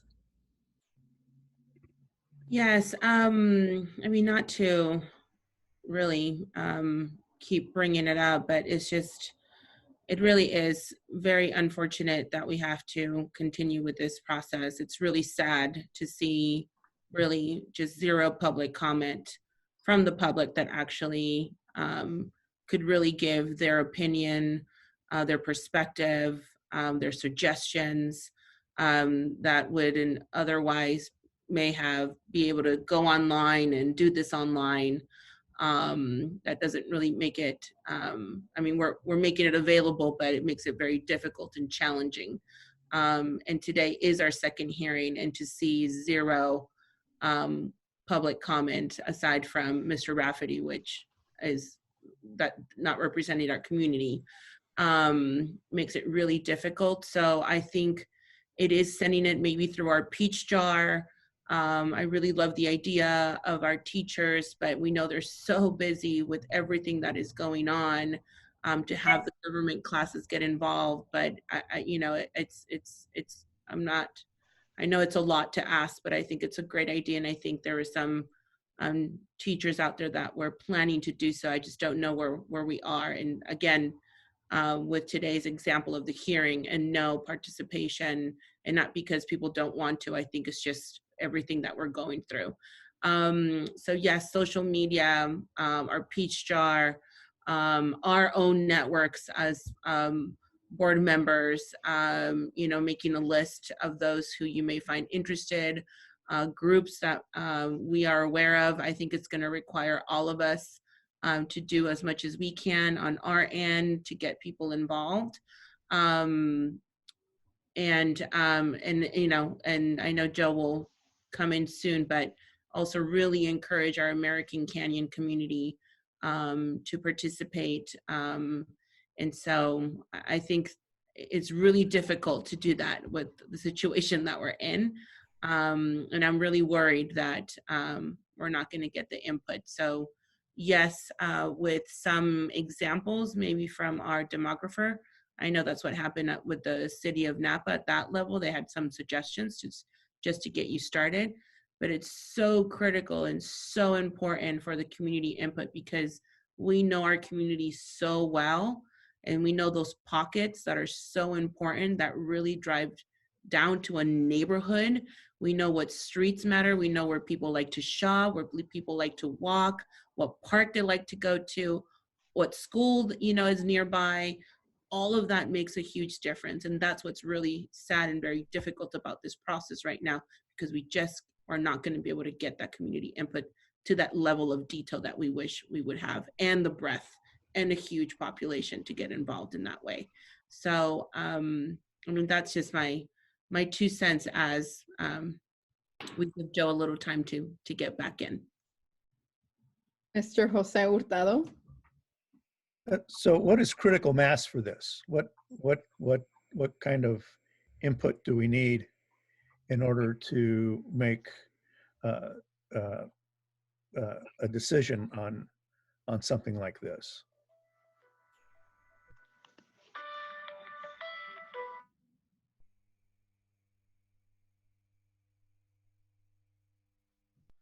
Maybe the demographer can answer that. I'm hoping.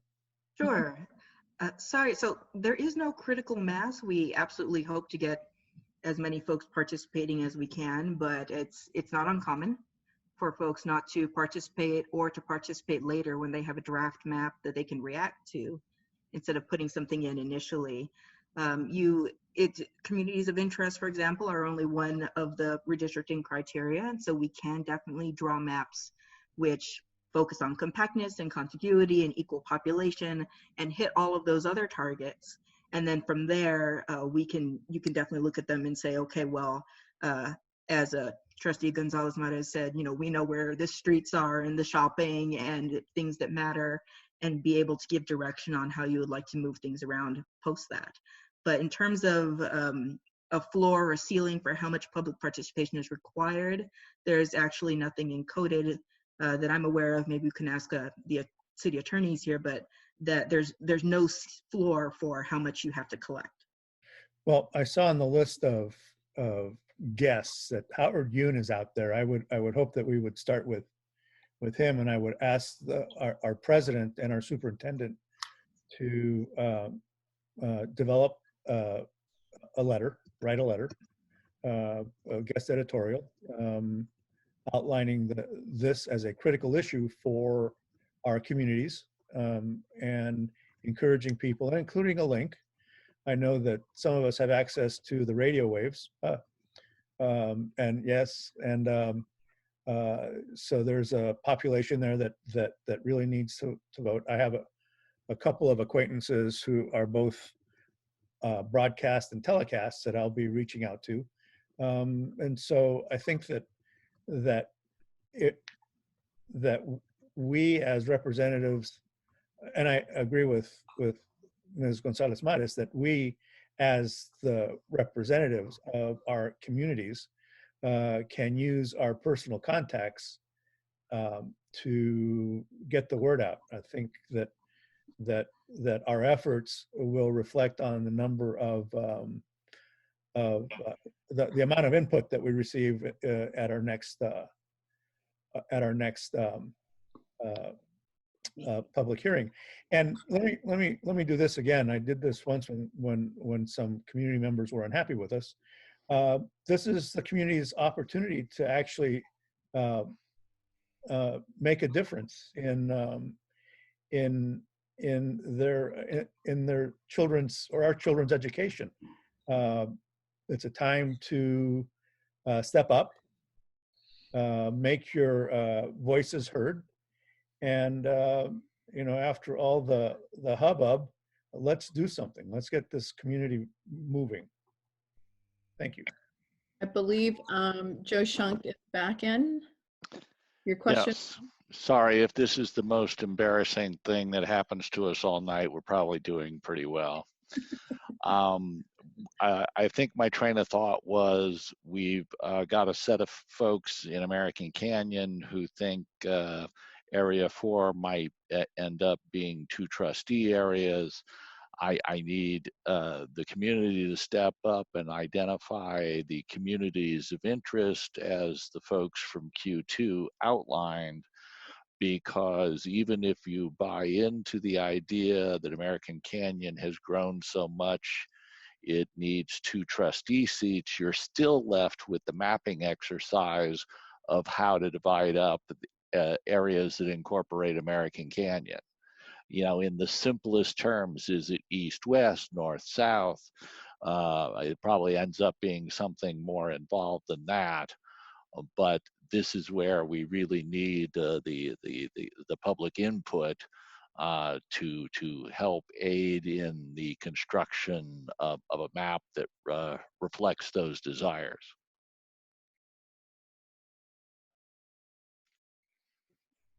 So thank you. Are there any other comments?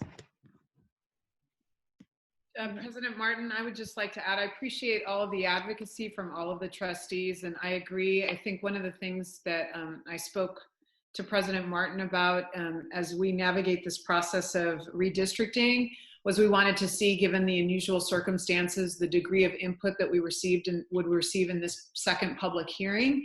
And of course, it's apparently very minimal given everything that's going on. And so you have my commitment. I'll be working closely with Q2, our public relations firm.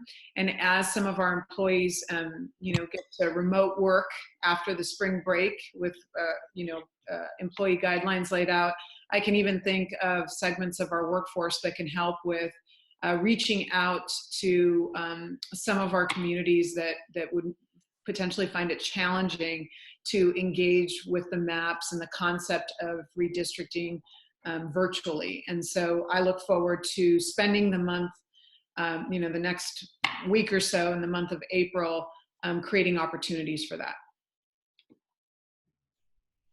Thank you.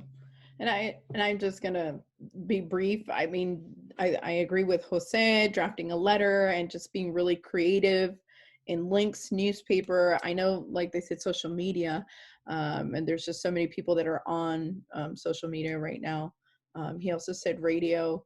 I will also commit myself to having anyone that would like to, if we could do a Facebook, panel, I guess that would be the only way that we could do it, or Instagram panel, we could definitely put it on. I do plan on doing that on the weekends for now. Okay. Any other comments? Okay, I will proceed. So we are now in I2, instructional services. If I may, before we move on, can I just ask a question? Yes. May I ask if the board would like to give me direction to create a few draft maps for you to look at and to give the public something to work off of? I would like to see that. I think in general, people are going to find it easier to respond to something as opposed to create something from thin air. I agree. It'll give them context. And in my opinion, should the work then go to Rosanna and then Rosanna would find a way to distribute to us? Yes. Would that be the direction you'd like, Rosanna? Yes, thank you, President Martin. Okay. I will take care of that. Well, thank you very much. I will get right working on that then. Thank you for attending, Ms. Salon, tonight. We appreciate your work. You're very welcome. Thank you so much for having me. I have a question about that. Are we talking how many maps? Is it 1 map, 2, 3, 4 maps that we're asking her to draft? Tamina, what would be realistic? 2 for sure, depending on what, I haven't quite moved things around, so I'm not exactly sure how to do things. I can do 3 and then see if they look very different, maybe try to squeeze a fourth one out, but if they look similar, leave it alone. I can definitely do 3 and then get it to Ms. Musetti to figure out if she would like me to give direction to do some more. And I think what's clear to say here is that with your expertise and having us really be intentional about hiring a demographer that looks at it with an equity lens is important to surface, to elevate that in asking our demographer, or the demographer that we've hired, to look into that. I just wanted to point that out, how important that is.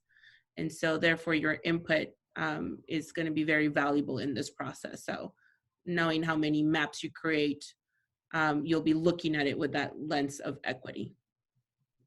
Thank you. I'll get right on it. Thank you. Thank you. Okay, I2. Introduction of high school, I2A, excuse me, introduction of high school supplementary instructional materials for English. Yes, thank you, President Martin. Assistant Superintendent Ms. Mary Ann Baez will be speaking to this item. Thank you, Dr. Musetti and members of the board. You have 2 new materials that are being presented as supplementary materials for Advanced Placement English. The titles are Everything I Never Told You, which is presented for use in the Advanced Placement Composition American Literature, and The Distance Between Us for Advanced Placement English Language and Composition. These are presented tonight for as an informational item and a discussion item, and will be coming back to the board during the next meeting of the Board of Education for approval. Would the board like to discuss or have any questions for Mary Ann? I do have a question. I was hoping that you could tell me more about the book, The Distance Between Us. I couldn't quite suss out from what was included in the request for adoption what that book's about and how it sort of fits in with the curriculum of the AP English class. Thank you, Trustee Gracia. The Distance Between Us has been selected as a supplementary text by teachers of Advanced Placement English. It's an autobiographical novel by Reina Grande. She's sharing a story of her own immigrant family told through the lens of herself as a child who's left behind when her parents leave Mexico and come to the United States. And she's left in the care of her grandparents. The story chronicles the experience of this immigrant family struggling with the cycle of separation and reunification as family members move between the 2 countries throughout her life. This text was selected by teachers to expand the reader's knowledge of the autobiographical genre and expose students to a relevant and engaging text. Thank you. It's an excellent book. Thank you for that information. Beautiful. I want to read it. It is great. Any other comments?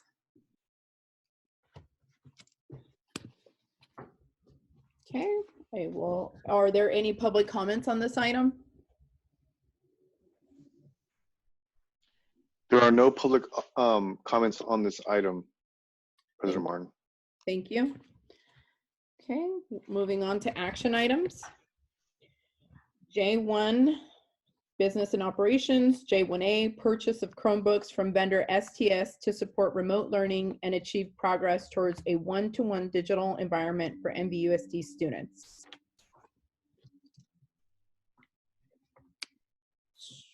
President Martin, you have Trustee Gracia who's raised his hand. Oh, yes, Mr. Gracia. So I just wanted to ask a quick question. Is this purchase merely to accelerate our one-to-one implementation, or is this an emergency purchase that was sort of unplanned because of the COVID-19 issue?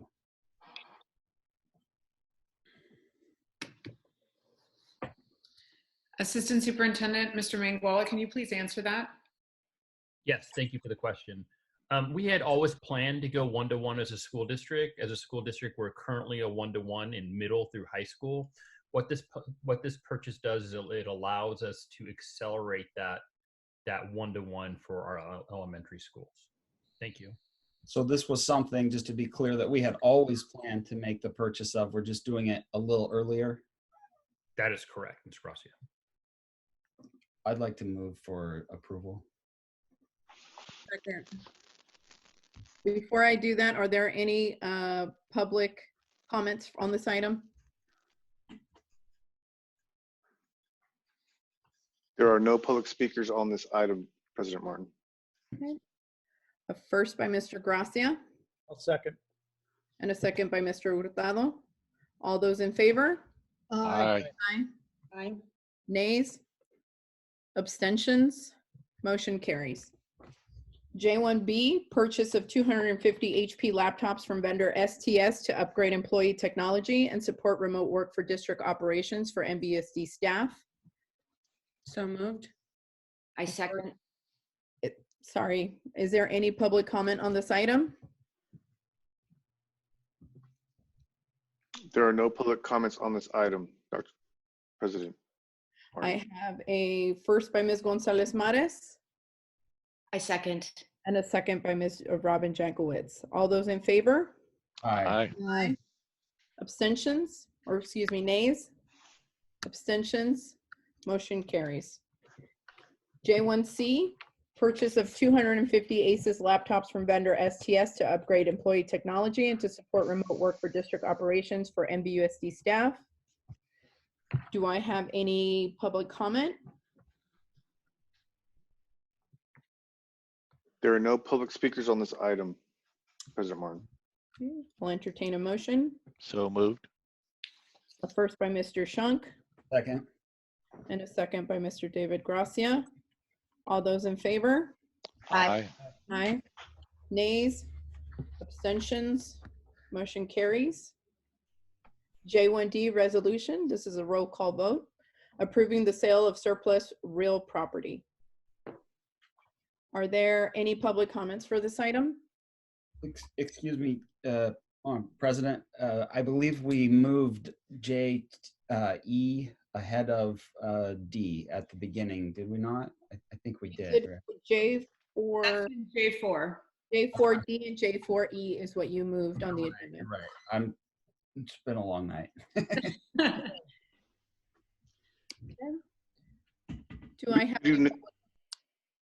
We do not have any public speakers on this item. Thank you. Okay. A first by Mr. Gracia, Second. second by Mr. Shunk. Roll call. Trustee Martin, Aye. Trustee Gonzalez Mares, Aye. Trustee Jankowicz, Aye. Trustee Water, Aye. Trustee Hurtado, Aye. Trustee Shunk, Aye. Trustee Gracia. Aye. Thank you. J2, Human Resources. J2A, this is another resolution which will require a roll call vote. Human Resources to eliminate and reduce classified positions. Are there any public comments for this item? No public comments for this item. Thank you. I'll move. A first by Mr. Gracia, I'll second. second by Ms. Jankowicz. All those in, oh, excuse me, roll call. Trustee Martin, Aye. Trustee Gonzalez Mares, Trustee Jankowicz, Aye. Trustee Water, Aye. Trustee Hurtado, Aye. Trustee Shunk, Aye. Trustee Gracia. Aye. Thank you. J2B, resolution, another roll call vote. Human Resources, eliminate of classified positions. Is there any public comment for this item?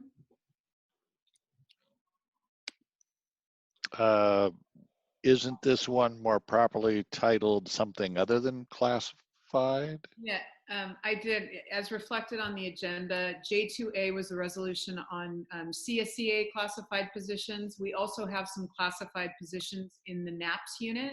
Got it. J2B are the NAPS classified positions, the reduction. Got it. Sorry.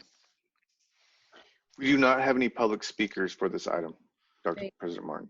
Thank you very much. I'll move. First by Mr. Gracia, Second. Second by Mr. Shunk. Roll call. Trustee Martin, Aye. Trustee Gonzalez Mares, Aye. Trustee Jankowicz, Aye. Trustee Water, Aye. Trustee Hurtado, Aye. Trustee Shunk, Aye. Trustee Gracia. Aye. Thank you. J2C, employee agreement between Napa Valley Unified School District and Patricia Andre Jennings as the Assistant Superintendent of Instructional Services.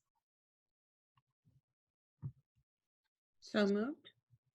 Have a first by Ms. Gonzalez Mares. Second. Who wants to fight over it? No, Mr. I'll give it to my good friend Joe. And a second by Mr. Shunk. All those in favor? Aye. Aye. Nays? Oh, sorry. Abstentions? And I believe I did not ask if there was any public comments for this item. That's right. There are no public comments for this item. Thank you very much. And I want to take a moment. I know Pat Andre Jennings is participating tonight as an attendee, and I know we celebrated her onboarding as the new Assistant Superintendent of Instructional Services at our last meeting, but I just want to reiterate the warm welcome. And I want to let the trustees know that her work over the last couple of weeks has been extraordinary, and she has already stepped into the leadership role with a tremendous amount of confidence and competence. And I am so grateful that we have her to lead us through what might be the most unusual set of circumstances to become a new Assistant Superintendent of Instructional Services within. So welcome on board, Pat. We're really grateful. Thank you, Pat. J3, Instructional Services. J3A, approval of Shearer Elementary's revised school plan for student achievement. Is there any public comment on this item? There are no public comments for this item. Okay, thank you. A first by Mr. Gracia. Second. And a second by Ms. Water. All those in favor? Aye. Nays? Abstention? Motion carries. J4, School Planning and Construction. J4A, SPC 16.22-17, award of contract for district-wide fencing at Donaldsonville Way, McPherson, and Shearer Elementary Schools, Phase 1, to Crusader Fence Company, LLC. Is there any public comments for this item? There are no public comments for this item. So moved. Second. I have a first by Mr. Gracia and a second by Ms. Water. All those in favor? Aye. Aye. Nays? Abstentions? Motion carries. J4B, SPC 1.5-20, Colby Technologies Annual Services. Is there any public comment on this item? There are no public comments for this item. So I've got a question. Okay. Why is this a Measure H item rather than a cost of doing business? Because even after we finish up H, we're going to have Cupcake here to handle some of our maintenance projects. I'd request that Assistant Superintendent Mike Pearson, if you could respond to Trustee Shunk's inquiry. Trustee Shunk, I will have to research with staff. Jack Reed, and I do know that that this is part of our CUPCA that we do, but I will have to research with staff and get back to you.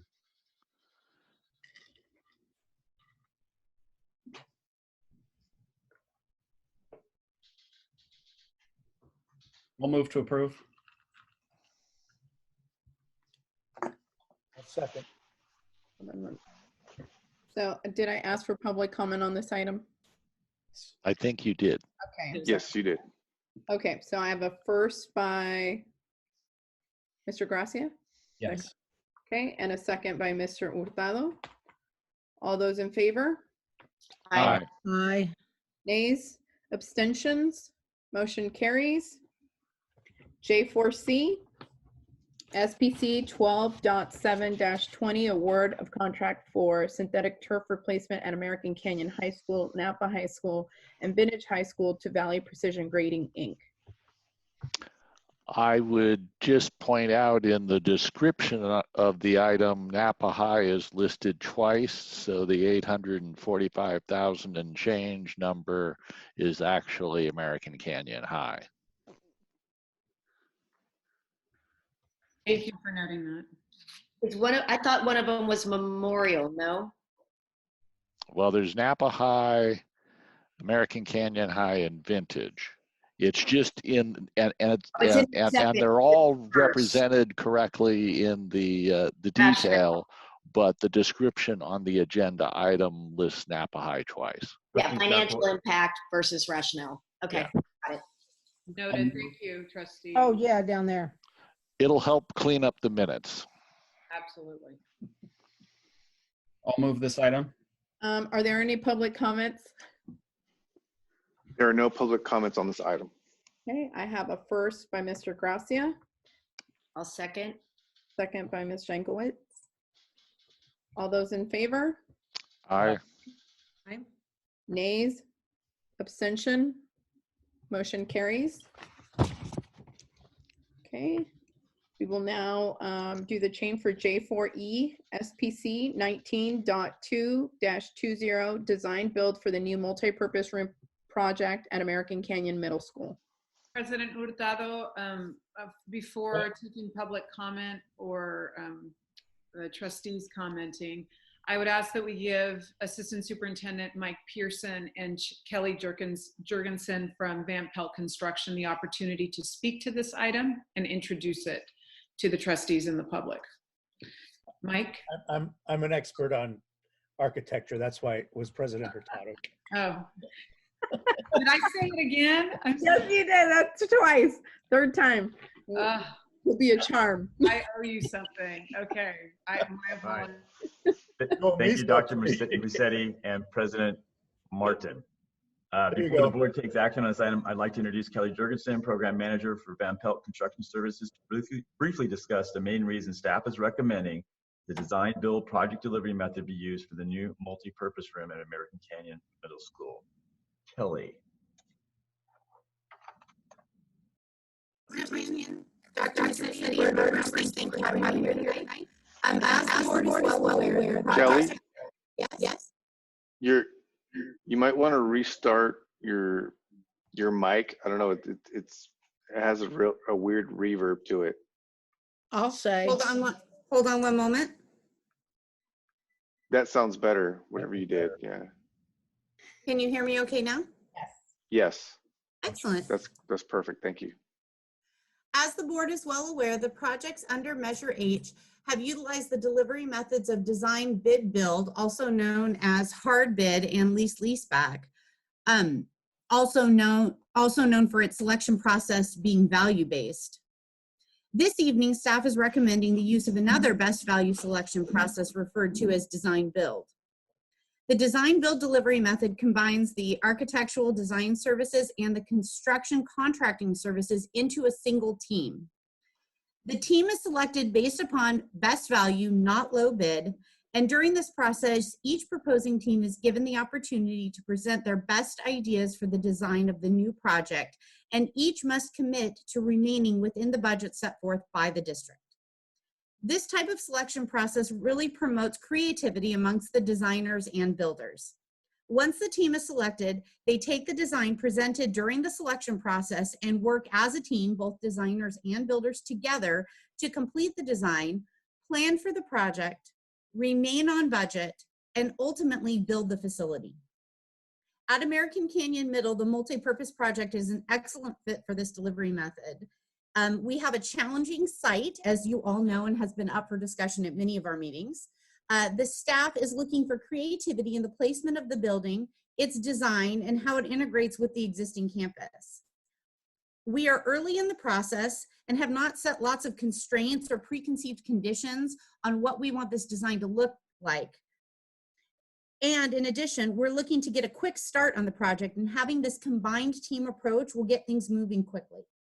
As we move through the agenda this evening, the board will be presented with an item to approve a contractor for bridging document services. This is the first step in the process. The document establishes a baseline requirement, how many students the building may serve, the programmatic functions that it may perform, and items similar to that. Once developed, it's included in the request for proposals, which is then issued to the firms participating in this selection process, just as I described. The firm developing the bridging document cannot participate in this part of the design build team. They can only be a part of the development of the document that is then set forth. So with that, I'm happy to answer any questions if the board has any. Thank you. Board, is there any questions for Kelly?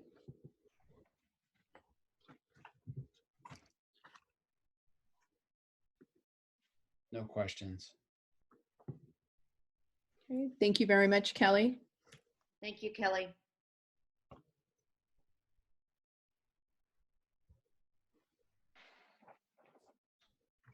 I'll move to approve this item. I'm just I'll gonna ask second. I'm gonna ask for public comment, guys. Any Oh, public okay. comment for this item? There are no public comments for this item. Okay, thank you. A first by Mr. Gracia and a second by Ms. Water. All those in favor? Aye. Aye. Nays? Abstentions? Motion carries. We're now at J4D. SPC 19.1-20 contract with CA plus SA Studio for bridging document design for the new multi-purpose room project at American Canyon Middle School. I'll move to approve. Second. I need to ask for public comment. Is there any public comment on this item? There are no public comments on this item. Okay, and I accept a first from Mr. Gracia and a second by Mr. Hurtado. All those in favor? Aye. Aye. Nays? Abstention? Motion carries. Okay, board representative reports. Curriculum and Student Support Committee. David, Elba, or Cindy? Yeah, there are no reportable items. Okay. K2, Facilities and Technology Committee. We did have a meeting. We learned quite a bit actually about the process that was just described to the board in general, but in much greater detail. And we heard quite a bit about some of the technology that was purchased or authorized, I should say, at the last board meeting, and discussed how some of the implementation of that technology might move forward. So it was quite helpful. Thank you, David. So when David says we spent some time on it, what he really means is we spent about 3/4 of the allotted time on design build and left Rob Manguala with about 15 minutes is what he really means. Oh. But we did do, as the committees I think are designed to do, a deep dive on the pros and cons of various construction methodologies and a discussion on change controls, why they occur, the process by which they're evaluated, and I think we collectively made some suggestions for staff to follow up on how to make some of that process more visible. Thank you very much, Joe. President Martin, for the record, that was our first virtual governance meeting. Was the well, congratulations. K3 Finance Committee. That would be myself, Jose Hurtado, Robin. We have no meetings. No meeting. Okay. Policy Committee, Elba, Joe Shunk, and Cindy. No, our next meeting is not until April 16. Okay. K5 Special Education Community Advisory Council. Nothing to report. Okay. And K6 City of American Canyon Liaison Representative Joe Shunk and myself. We haven't had a meeting. we were in the process of scheduling a meeting before we went all COVID. So I have a feeling both entities have had their hands full dealing with that. So I don't know where that stands, and it may have been deprioritized a little bit with the immediacy of other decisions that need to be made. That's true. We are working on rescheduling, Trustee Shunk. Okay. K7, City of Napa Liaison Representative, Robin Jankowicz and City Water. We have not had a meeting. And Town of Yountville Liaison Representative, David Gracia and Robin Jankowicz. It's We being have rescheduled. scheduled, but we did not go forward with it due to the coronavirus pandemic, and we have decided to reschedule to a future date. Sounds good. Thank you very much. L, additional suggestions and comments from the board members and our superintendent. I could take a raise of hands if anybody would like to speak. David? Yes, I would like to suggest that in light of all the curricular changes that we are going to be experiencing, that perhaps we move our curriculum meeting with NVUSD committee forward ahead of the next board meeting so that we can get a deeper understanding of all the new and interesting things that we're doing to encourage this new distance learning in our small groups. And I also wanted to really suggest that these small group meetings have been very helpful, and that I appreciate the opportunity to engage in a deeper manner on some of these topics. Can I ask for clarification, Trustee Gracia? Do you mean just schedule the upcoming curriculum and student support subcommittee or advisory committee? You want that scheduled sooner, so that than is currently scheduled? Right. Presently, it doesn't come until after our next board meeting, and I thought with all the new changes that are going to be happening with our distance learning, it might make sense to have it before. Yeah, maybe what we'll do is leave that one on the calendar and call an additional one due to the changes. That would be fine. So I'll note that, yeah. So in lieu of, and I'm just gonna tap into the comment that Mr. Gracia made right now, if it doesn't, and board, you're able to discuss this as you wish, it's just my opinion, that we don't create more work. So I just wanna make sure that if it's okay, that it wouldn't accelerate or add to any of the administrators or your teachers and staff or whomever would be giving the presentation. So I'm satisfied with the weekly report of the progress, but I'll leave it up to the board to discuss at this point. I do think we should show sensitivity and let that decision be driven by Dr. Massetti and her staff. I agree. Not that it's not important that we do a deeper dive. I understand the need to understand. I just want to be respectful of the time constraints and the strategy we have to employ right now to make sure that we get the things that we need to get done in an immediate sense done. That was what the words were just coming out of my mouth as well. I think it seems too soon.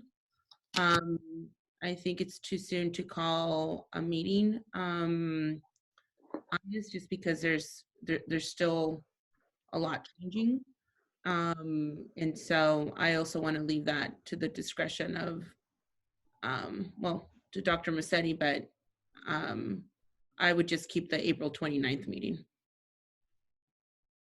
If I could make a suggestion here. Yes, go ahead. Madam President. Maybe in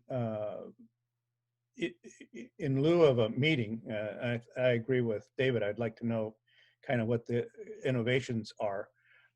Again, perhaps in one of Dr. Massetti's reports to the board, just bullet points, progress we're making. Again, not anything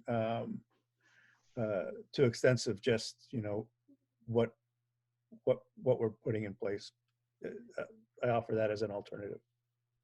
I would, while I have the mic, I would like to say that I would like to express my appreciation to Board President Martin, Superintendent Massetti, Dr. Massetti, and staff for putting this meeting together and running it, this virtual meeting, as well as you run the in-person meetings.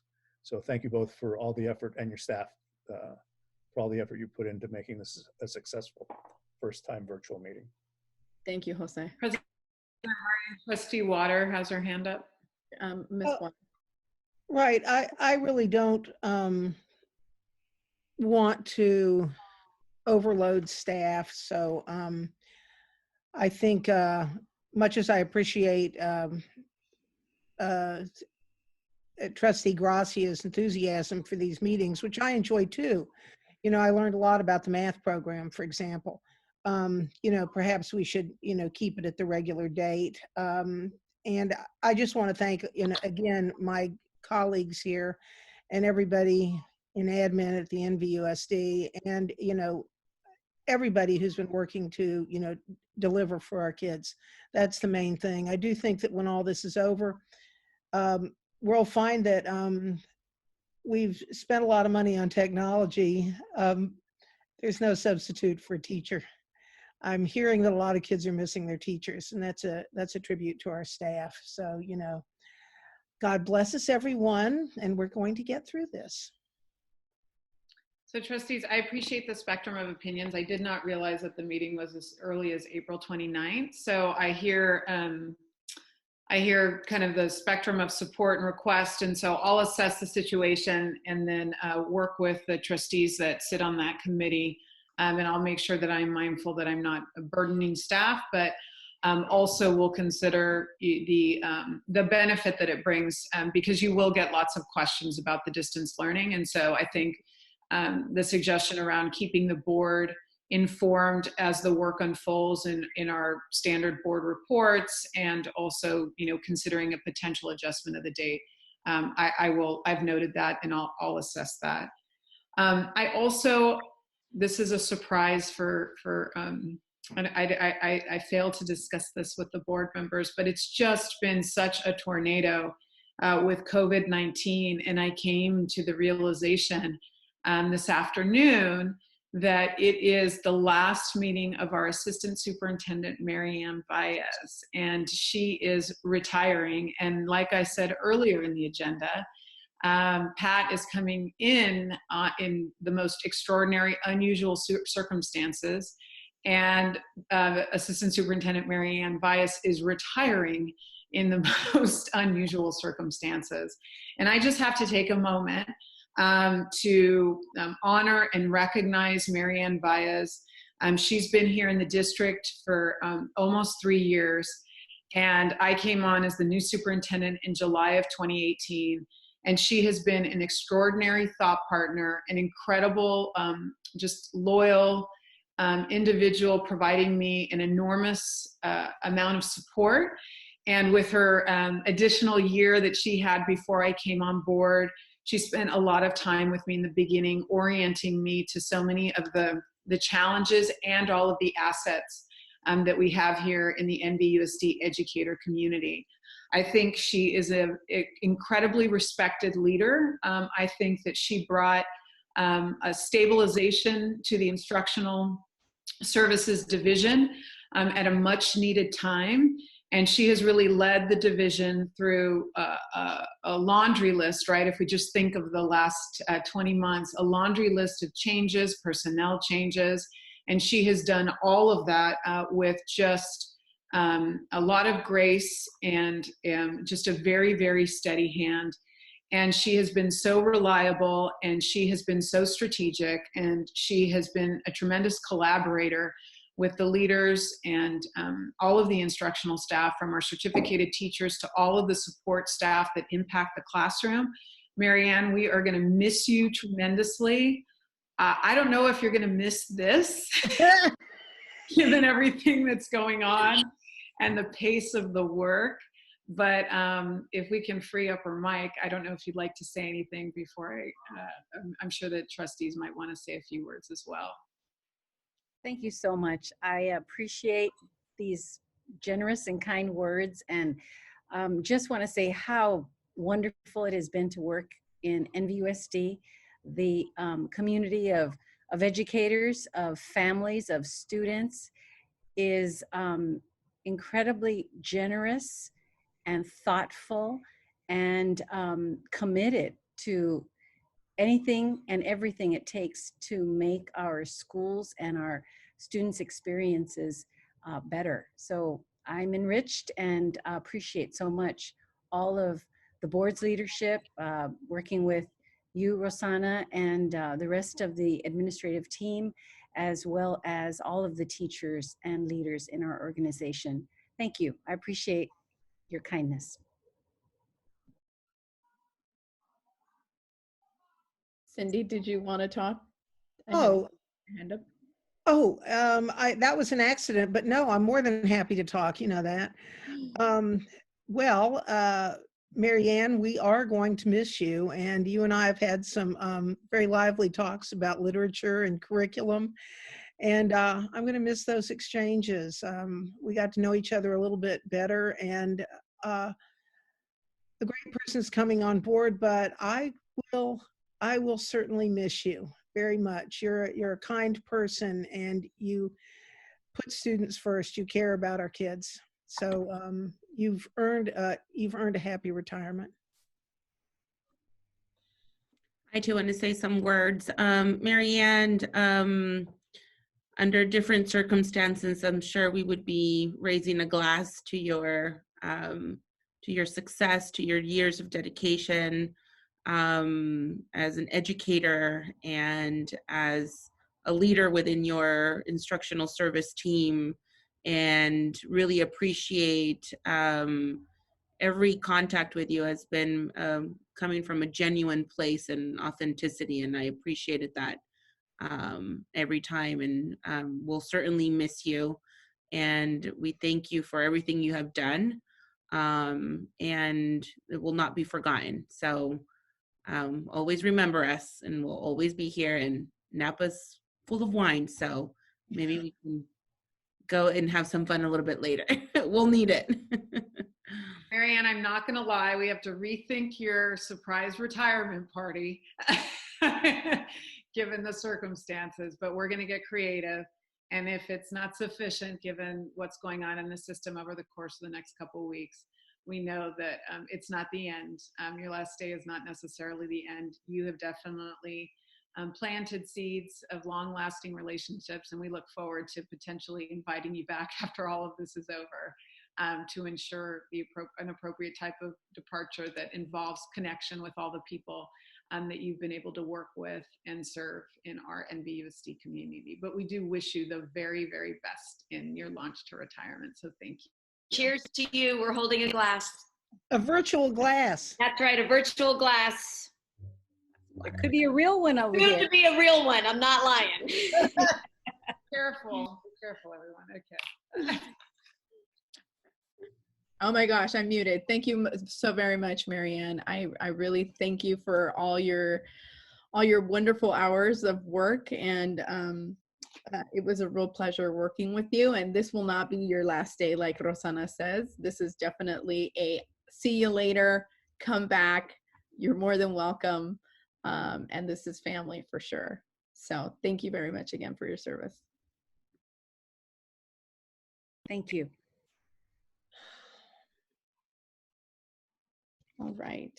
So before I just wanted to thank everyone for this almost seamless meeting. Almost. We were so close. But you can see all the hard work that Dr. Massetti and her executive cabinet, what we did in the before hours and now into almost 10 o'clock. So I have to thank you, Rosanna, for your leadership, your district. I mean, everyone is working so well and collaboratively. And I have to, my hat goes off to absolutely each one of our trustees. Thank you everyone for making this work. Joe, thanks. You did the whole disconnection, you logged back on and you hung in there. So I really do thank you for a seamless return into our board meeting. So I thank you guys again, and I can't wait till our next meeting. It will be completely seamless. And I will entertain a motion to adjourn. So moved. Second. First by Mr. David Gracia and a second by Mr. Joe Shunk. All those in favor? Aye. Nays? Abstention? We are adjourned. Thank you. Good job, NVUSD. Night, night. Night, everyone. Bye. Let's see.